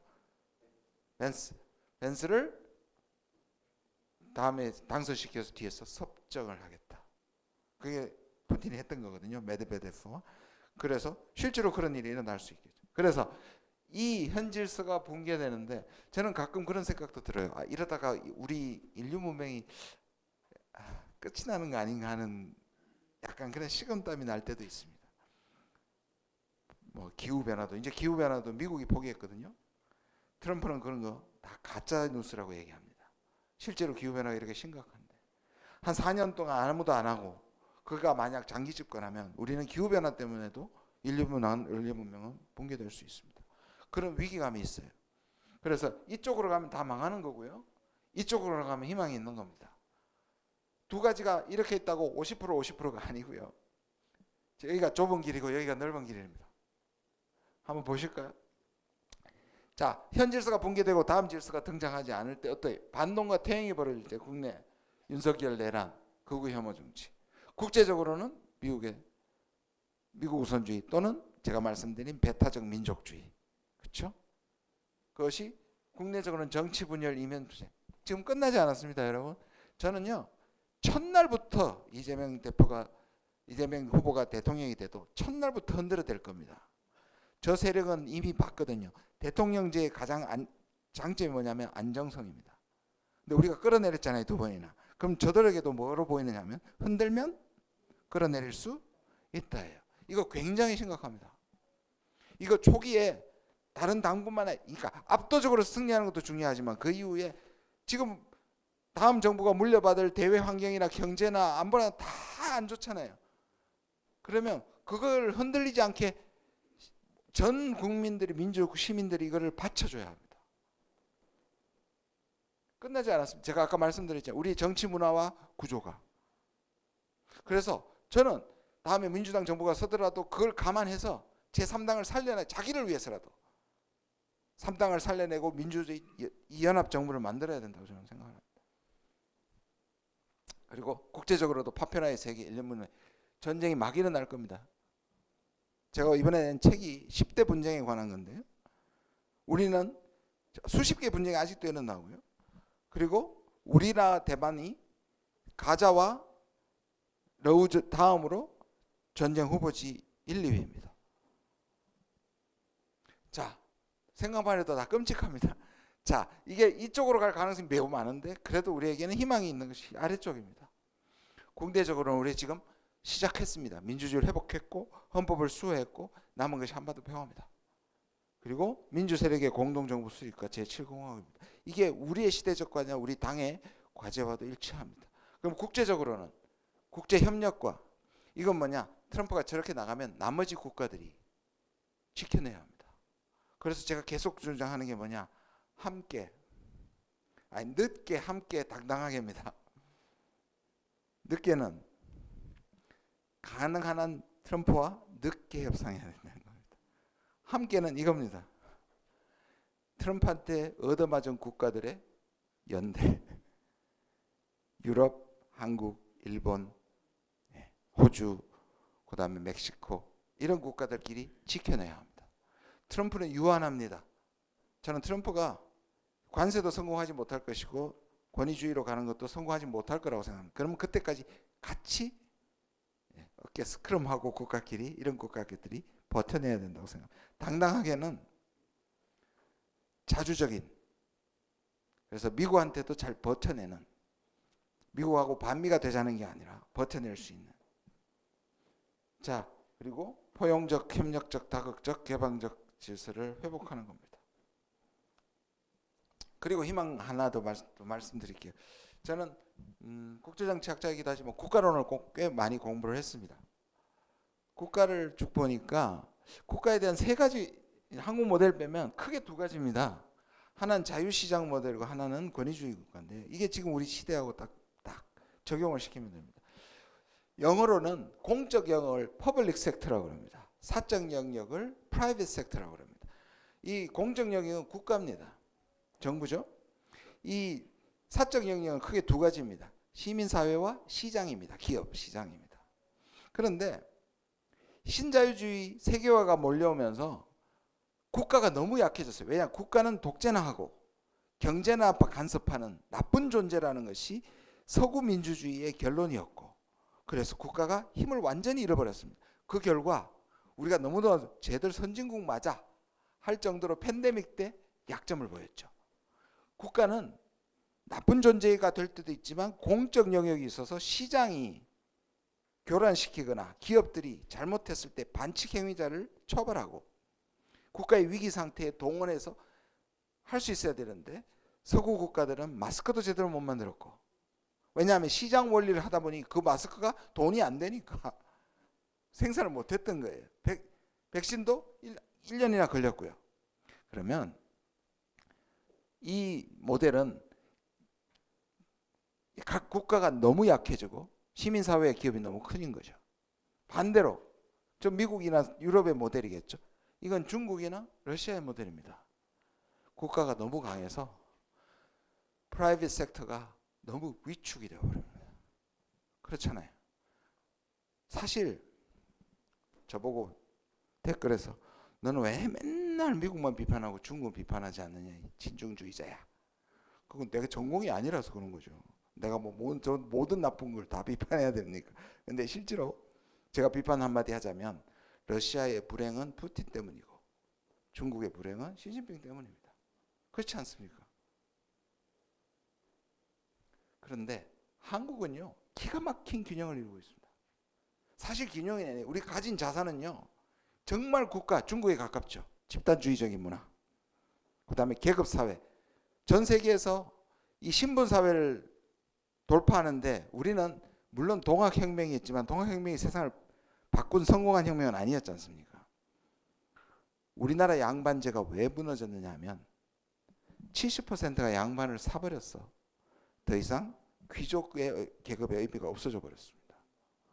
그 다음에 식민지를 하다 보니 지금 이게 이 친일 세력이 남아 있으니까 우리 기득권이 뒤집어진 적이 없습니다. 강한 국가를 유지하고 있죠. 거기에다가 전쟁을 했으니, 그리고 분단이니 군대가 강합니다. 거기다가 독재를 했으니 경찰이 강하고, 그리고 제거까지 검찰까지 강합니다. 이렇게 이념부터 제도부터 모든 게 국가가 이렇게 강한 나라가 왜 이렇게 가지 않고 민주주의를 할 수 있을까요? 동시에 우리는 프라이빗 섹터가 매우 강합니다. 우리나라의 경제를 일으키는 기업, 문제도 많지만 시민사회, 시장이 강해서, 게다가 역사적으로 국가가 선을 넘을 때마다, 평소에는 국가가 강한데요, 선을 넘을 때마다 동학에서 남태령까지 매를 들고 때렸는 자랑스러운 역사가 있습니다. 저는 그냥 그 교수가 저한테 그냥 한 말이 아니라는 걸, 우리한테는 어쩌면 우리나라의 운명뿐만 아니라 세계에 여기에 관한 우리의 시대적, 국제적 책임이 있다. 그래서 저는 핵무장 하자 그러면 안 되는 겁니다. 저는 우리나라, 제가 정견 발표할 때도 그래서 제가 좀 울컥했는데, 그 이태원에서 돌아가 많은 사람들 중에 우즈베키스탄에서 온 두 학생이 있습니다. 제가 친하게 지내는 인천, 제 후배인 인천대학교 교수가, 걔들은 입만 떼면 정말 여기서 잘 배워서 한국 같은 나라를 만든 게 자기 꿈이다. 근데 이렇게 얘기하는 사람들이 아시아, 아프리카, 남미에 무수히 많습니다. 한국을 너무 좋아합니다. K 문화 때문이 아니라 그들에게는 폭력적이지 않고 침략적이지 않고 격조 있으면서 그래도 경제에 성공하고 민주주의에 성공한 나라가 거의 유일합니다. 우리가. 그러니까 저희는 그런 나라들의 본이 되고 그런 나라들과 연대하기 위해서 우리는 특별히 그런 거 하면 안 되는 겁니다. 그리고 평화를 얘기할 때도요, 미국이 얘기하는, 중국이 얘기하는, 일본이 얘기하는 평화는 그것이 정당성이 많이 떨어집니다. 남의 나라 수탈했던 것들이 다 유럽이고 그런 나라들이죠. 근데 우리나라가 평화를 얘기하잖아요. 진심입니다. 왜냐하면 지금 평화의 문제가 절박한 한국에서 얘기하는 그 평화는 진실되기 때문에 저는 이런 것들이 국가의 힘이 되어야 된다고 생각합니다. 거는 설명드렸고요. 예, 마지막 슬라이드입니다. 결론이기도 하고요. 촛불 행동에서 제가 여기에 대해서 강연을 하기도 했었습니다. 20분짜리.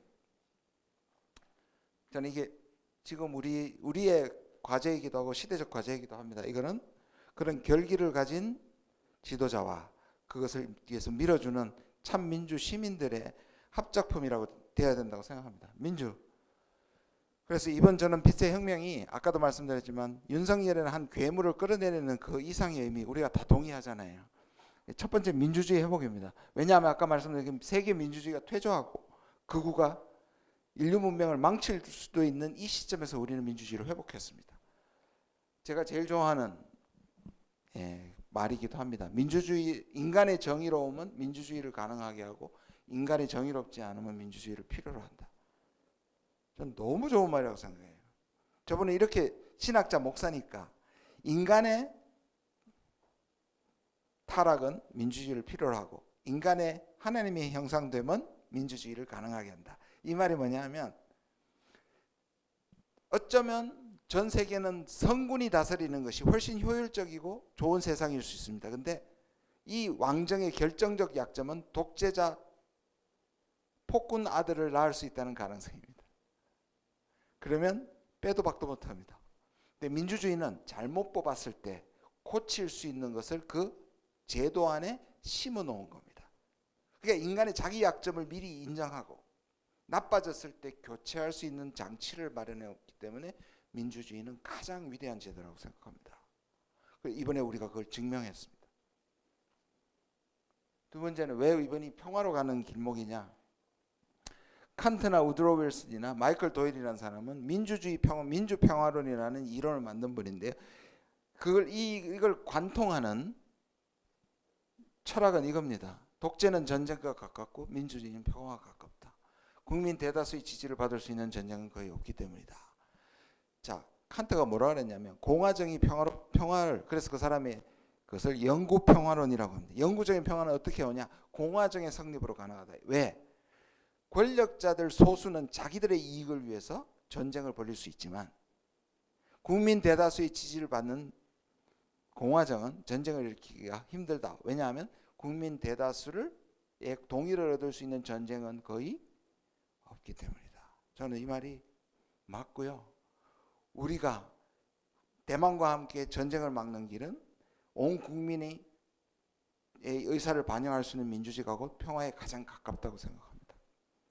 세 번째는 자주입니다. 저 자주라는 말 한동안 쓰지도 못했죠. 자주라는 말을 쓰면 바로 좌파가 되니까. 그래서 저도 자율이란 말로 살짝 바꿔서 부르기도 했습니다. 주권자. 근데 아까도 말씀드렸잖아요. 과거에는 우리가 이 자주성이 없어도 살아남는 게 문제였으니까 미국에게 전체적으로 종속되고 자주성을 좀 감춰놨을 수밖에 없었다고 생각합니다. 근데 이제는 아니에요. 세계 5, 6위의 군사국가와 10위의 경제국가입니다. 근데 아직도 우리 의식 속에는 특히 이 정치가들의 이 위정자들의 의식 속에서는 미국에 대한 이 자주가 없습니다. 사실 많은 진보 정권이 있었지만 미국에서는 잘 버티지를 못했어요. 저는 이 약점 지금 민주당 정부가 있어도 똑같이 가질 거라고 봅니다. 근데 지금이 기회예요. 왜 기회냐? 트럼프가 하도 망나니 짓을 하니 전적으로 미국에 기대는 것 자체에 대한 정당성이 떨어지고 있습니다. 그러면 누군가 아까 말씀드렸죠. 다음 지도자가 이걸 결기를 가지고 자주를 얘기할 수 있어야 된다.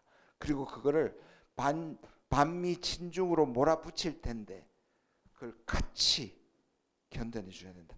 반미가 아닙니다. 지금의 미국을 버텨내는 겁니다. 김구 선생님 그랬었습니다. 민주주의는 곧 자주다. 그러니까 내 소원이 뭐냐면 독립이고 아직까지 저는 정신적으로 특히 국민의힘과 저쪽 세력은 저는 아직 일본 제국주의가 끝나지 않은 사람들이라고 생각합니다.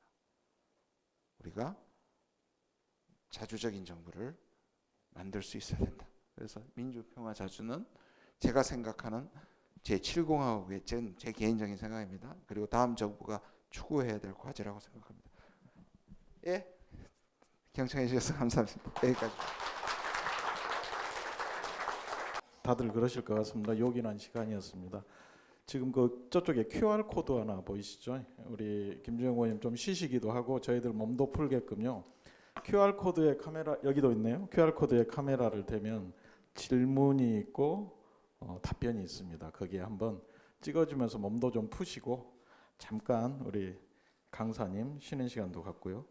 그 하나 제가 좀 궁금한 게 있어요. 그 그냥 이력서를 보면 강원도 홍천 출생으로 나오는데 그 초중고 쪽은 잘 모르겠더라고요. 대구 같기도 하고 그런가요? 그래서 잠깐 그거 한번 이야기 좀 해주세요.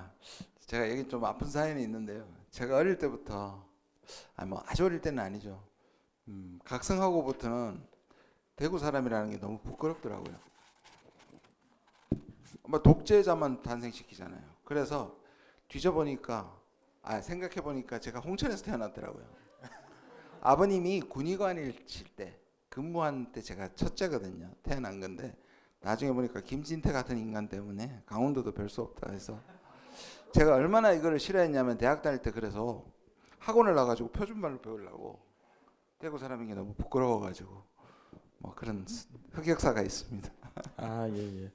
이쪽에 다른 지역에 비해서 광주나 호남 쪽에 강의를 많이 오신다고 하셨는데 15대 1 정도의 비율로 오시면 이제 음식을 드실 거 아닙니까? 어떤 음식을 가장 많이 드셨어요? 좋아하는데 좋아하는 음식이나 다 좋아합니다. 다라고 하면 그럼 메뉴 한번 말씀해 보시죠. 제가 오늘 시간이 막혀가지고 제가 딱 시간이 남으면 거기 송정역 앞에 있는 소머리 국밥을 좋아합니다. 그리고 조금 더 시간이 많으면 걸어가가지고 떡갈비 먹고요. 예. 아이고 그냥 트럼프의 세계 질서에 너무 이렇게 좋지만 머리가 아파서 좀 쉬는 시간 가져봤습니다. 저희가 그래서 김준영 의원님은 어떤 음식을 좋아하실까 그걸 한번 질문을 해봤어요. QR 코드로. 답 좀 한번 내주시죠. 아니요. 이야기하기 전에 투표를 했습니다. 뒤에 QR 코드가 그 투표입니다. 그거 누르면 안 돼. 저쪽 눌러야 돼. 저쪽. 의원님이 가서 한번 우리 사무처장님이십니다. 낙지탕탕이가 그래도 얼추 맞추셨네요. 그래도 2등으로 맞췄으니까요. 예, 아까 이제 시작할 때 저희가 평화연대 이신 집행위원장님 오고 계신다고 했는데 오셨습니다. 저희 오늘 강의와 아주 또 어울리는 활동을 하고 계셔서 특별히 소개드립니다. 질의응답 시간으로 바로 넘어가겠습니다. 시간은 1분이고 우리가 준비를 많이 했어요. 시계도 돌아갑니다. 질문할 때 땡 하면 멈추셔야 됩니다. 예. 네, 서울 마포구 당원 이봉수입니다. 지난주 국회에서 들었습니다. 근데 또 오셨구나. 네. 멀리까지. 그런데 지난주에 제가 질문을 했는데 시간상 컷오프 당해가지고 질문 못 들었습니다.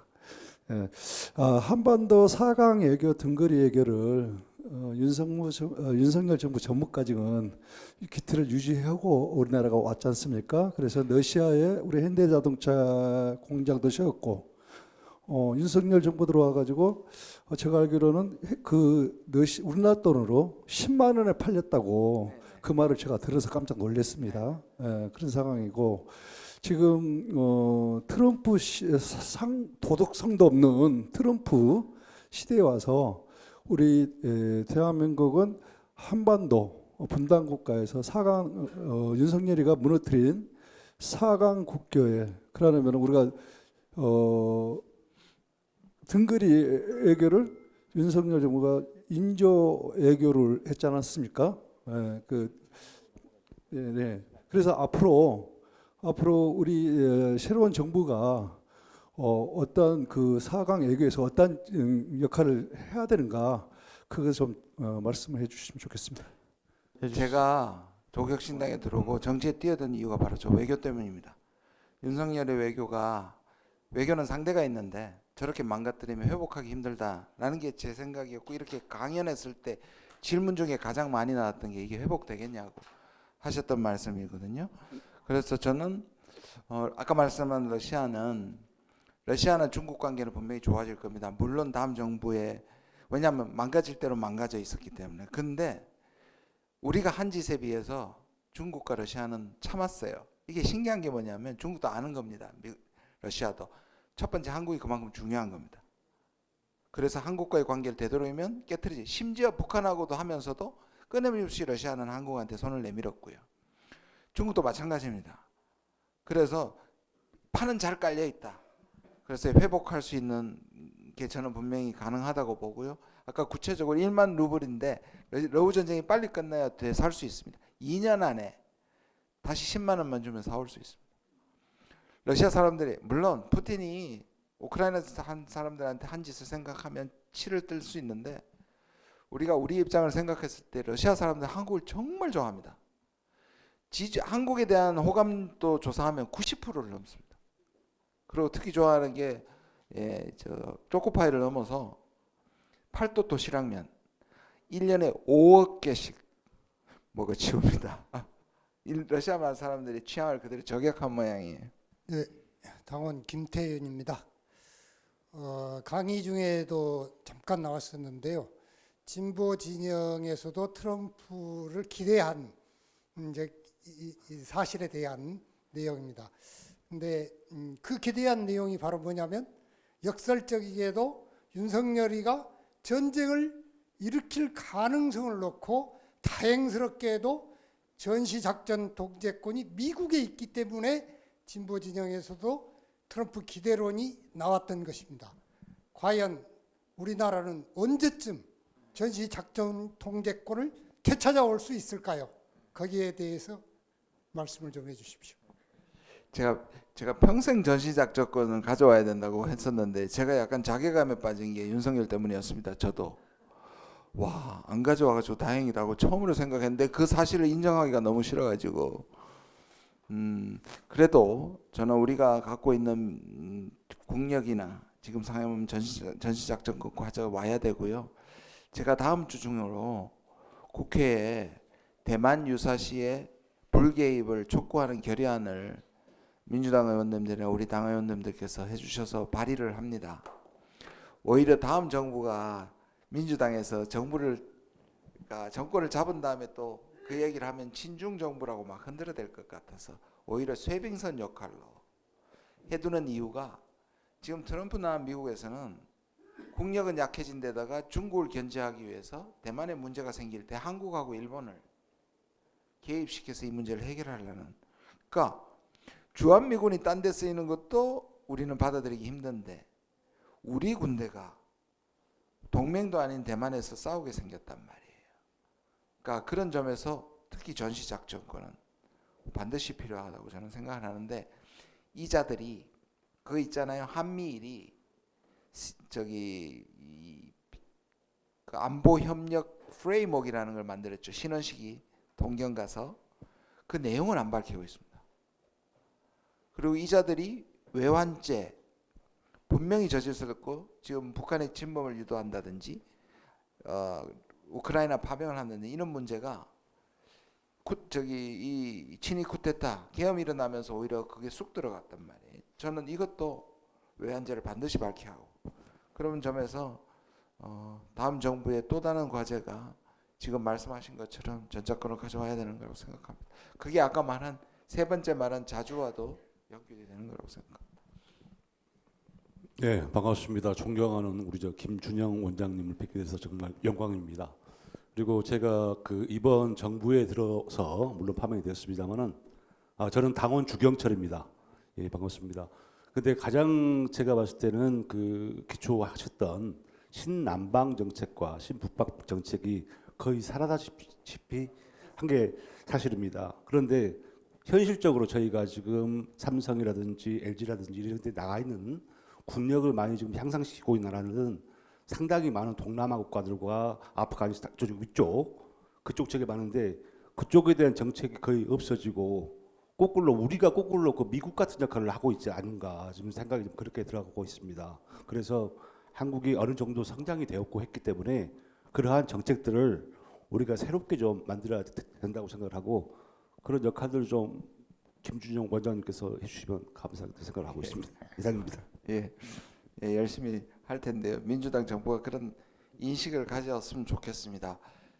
잘 보시면요, 신남방 신북방이 왜 중요하냐면 우리는 아까도 말씀드린 것처럼 섬처럼 고립되어 있기 때문에, 그리고 말씀드린 것처럼 북한과의 교류, 협력 교류와도 연결이 되는 거거든요.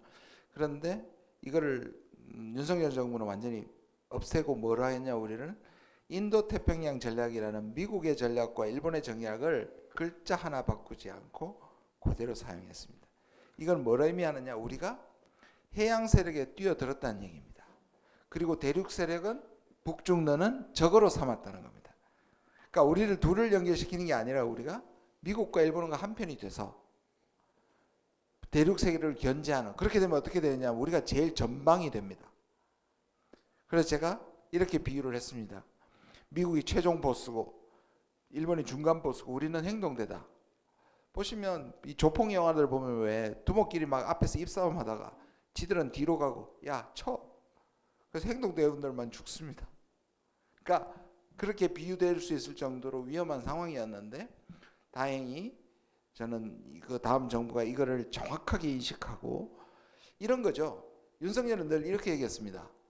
민주주의, 자유, 인권이 안 중요하냐? 우리가 안 중요하다 한 적이 없습니다. 우리가 그걸 추구하는 것과 거기에 기준이 못하는 국가를 적국으로 만드는 거하고는 다른 얘기죠. 그러니까 우리는 그걸 추구해왔고 자랑스럽게 생각하지만 거기에 못 미치는 국가들과 적대 국가를 가지는 건 아니었거든요. 근데 윤석열은 바로 그거를 그렇게 치면요, 우리가 외교할 국가는 50개 국가도 안 됩니다. 우리가 돈 벌어오는 수많은 국가들을 사실 그 기준이 못 잘라요. 그러니까 제가 그런 표현을 합니다. 전쟁은 흑백이지만 외교는 회색이다. 그래서 적대국하고도 교류할 수 있어야 되고 동맹국하고도 치열하게 협상해서 이겨야 된다. 이게 외교다, 그렇게 생각합니다. 네네, 고맙습니다. 저기 한 분만 더 소개해드릴게요. 진보연대 유봉식 대표님 아까 오신 것 같은데 어디 계시? 예. 저희가 그 지난번에 이제 탄핵 직전에는 이게 지금 이 정도를 생각할 여유가 없었어요. 뭐 국제 질서는 둘째치고 우리부터 살아야 되겠다 해가지고 그때는 이제 박은정 의원님 오셔가지고 탄핵 여제 여왕 오셔가지고 이제 했는데, 지금 탄핵하고 파면시키고 이제 새 정부를 만들려고 하니까 이제 이런 부분에 대한 공부가 좀 필요했습니다. 이제 그래서 적절하게 이제 시간을 맞춰서 한 건데요. 그러다 보니까 지난번에는 안 오셨던, 안 오셨다기보다는 미처 못 오셨던 이런 지역에서 활동하는 시민사회 활동을 하신 분들이 이렇게 와 주셔서 제가 고맙기도 하고 필요한 일이기도 하고 해서 소개를 좀 시켜드렸습니다. 안녕하세요. 조국혁신당 박영입니다. 저는 평당원인데 오늘 만나게 뵙게 해서 완전 영광입니다. 고맙습니다. 죄송합니다. 네, 저 평소에 생각한 게 지금 자라나는 어린 학생들, 특히 중고등학교 학생이 이런 말을 하는 거를 들었어요. 북한이 어느 나라예요? 지금 지금같이 일어나는 현상이 이 세계에서 가장 잘 매일 일어나는 나라가 어디냐고 북한이라고 설명을 아주 쉽게 해줬잖아요. 그걸 대역으로 하면은 그하고 똑같이 하는 나라가 지금 저기 당이 국진당이잖아요. 근데 왜 그 국진당이 똑같이 하는 짓을 쉽게 지금 북한 수뇌부하고 당신들이 똑같은 짓을 하지 않느냐고. 그리고 우리가 북한이 적이야, 북한의 집권 세력이 적이지 북한 국민은 적이 아니다, 이런 거를 좀 항상 쉽게 자라나는 세대한테 해주면 참 좋겠어요. 그 개념을 모르더라고요. 너무 안타까워서 그냥 쉬운 건지만 말씀드렸습니다. 제가 두 가지 간단하게 말씀을 드리면, 우리 젊은 사람들은 독일도 저렇게 잘 못하고 뿌리 내리지 못하고, 사실 지금 동독 지역 사람들이 더 극우화되거든요. 아까 반난민 반이민. 근데 우리는 감당하겠느냐. 그래서 그냥 이렇게 살자 따로. 또 정치권에서는 우리 임종석. 그래서 이제 우리는 이제 두 국가다. 오히려 김정은하고 똑같은 얘기를 했죠. 우리 민족이라는 건 더 이상 의미 없어질 수 있다.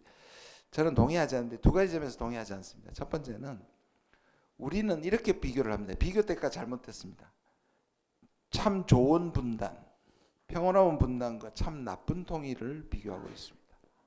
근데 참 좋은 분단이라는 게 불가능합니다.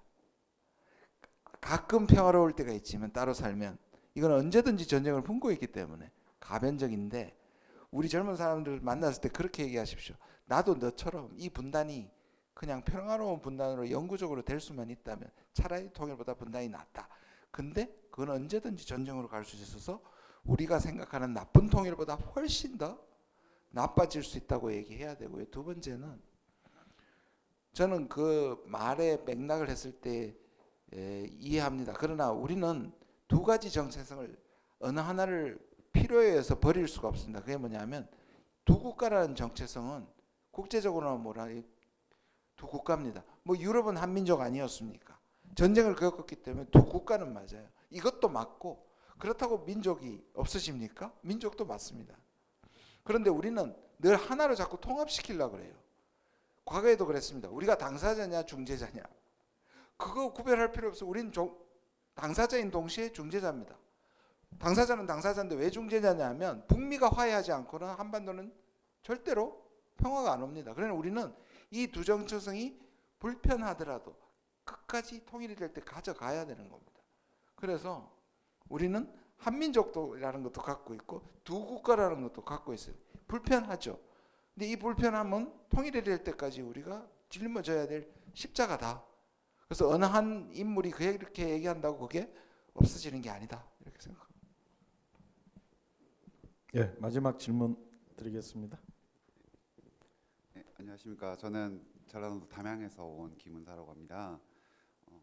오늘 김주현 국회의원님께서 미국과 우리나라의 그런 관계에 대해서 좀 거시적인 측면에 대해서 이제 말씀을 해주셨는데, 우리가 이제 이 자리가 끝나고 돌아가야 되는 우리 삶에서 좀 더 미시적인 측면에서 우리가 어떤 마음가짐을 가지고 어떤 생각을 하고 살아가야 좀 더 우리 삶에 더 도움이 될지 여쭙고자 싶습니다. 뭐 쉽지 않은 질문인데요. 전 미국 너무 중요하다고 생각해요. 그리고 미국이 트럼프가 저렇게 광분을 하고 있지만 실제로 우리 상당 부분 우리가 지키는 것보다 미국에 의존해서 상당 부분 확보하고 있는 거. 그럴 수 있으면 좋은 거고요. 그래서 많은 사람들이 종민은 아니지만 용민은 필요하다, 저는 동의하고요. 근데 제가 아까 살짝 뛰어넘었는데, 한미동맹은 군사동맹이잖아요. 그러니까 군사동맹이 가장 강한 건 우리가, 그러니까 한미동맹이 강해진다는 것은 우리가 별로 지금 안 좋은 상태라는 거예요. 역설적으로. 그렇지 않습니까? 지금도 한미동맹이 굳건하다는 말은 지금 북한하고 우리하고 안 좋다는 뜻이 되는 거예요. 그럼 반대로 한미동맹이 그러니까 한미동맹이라는 이 장애물을 극복하지 않으면 우린 남북은 없는 거예요. 왜냐? 그는 한미동맹이 전쟁의 산물이고 전쟁을 막기 위해서 존재하기 때문입니다. 그래서 말장난이 아니라 한미 관계는 중요하지만 한미동맹은 약화돼야 된다는 기본적인 사고를 가져야 된다고 저는 생각하고요. 근데 그러려면 아까도 말씀드린 것처럼 이 말씀 드리면 좋겠어요. 주한 호주 대사가, 제가 어떤 책에도, 제가 쓴 책에도 인용을 했는데, 이 한 몇 번 전에 문재인 정부 때 주한 호주 대사가 제임스 최라고 한국계입니다. 저를 두 번 만났는데 두 번마다 자기한테 너무 인상적이었나 봐요. 똑같은 얘기를 하더라고요. 자기가 만나서 가장 기겁을 하는 게, 한국 사람들이 자기 만나면 우리나라 같이 작고 약한 나라에 와주셔서 감사하대요. 우리 호주보다 훨씬 강해요. 경제력도 그렇고 군사력도 그렇고. 땅만 작아요.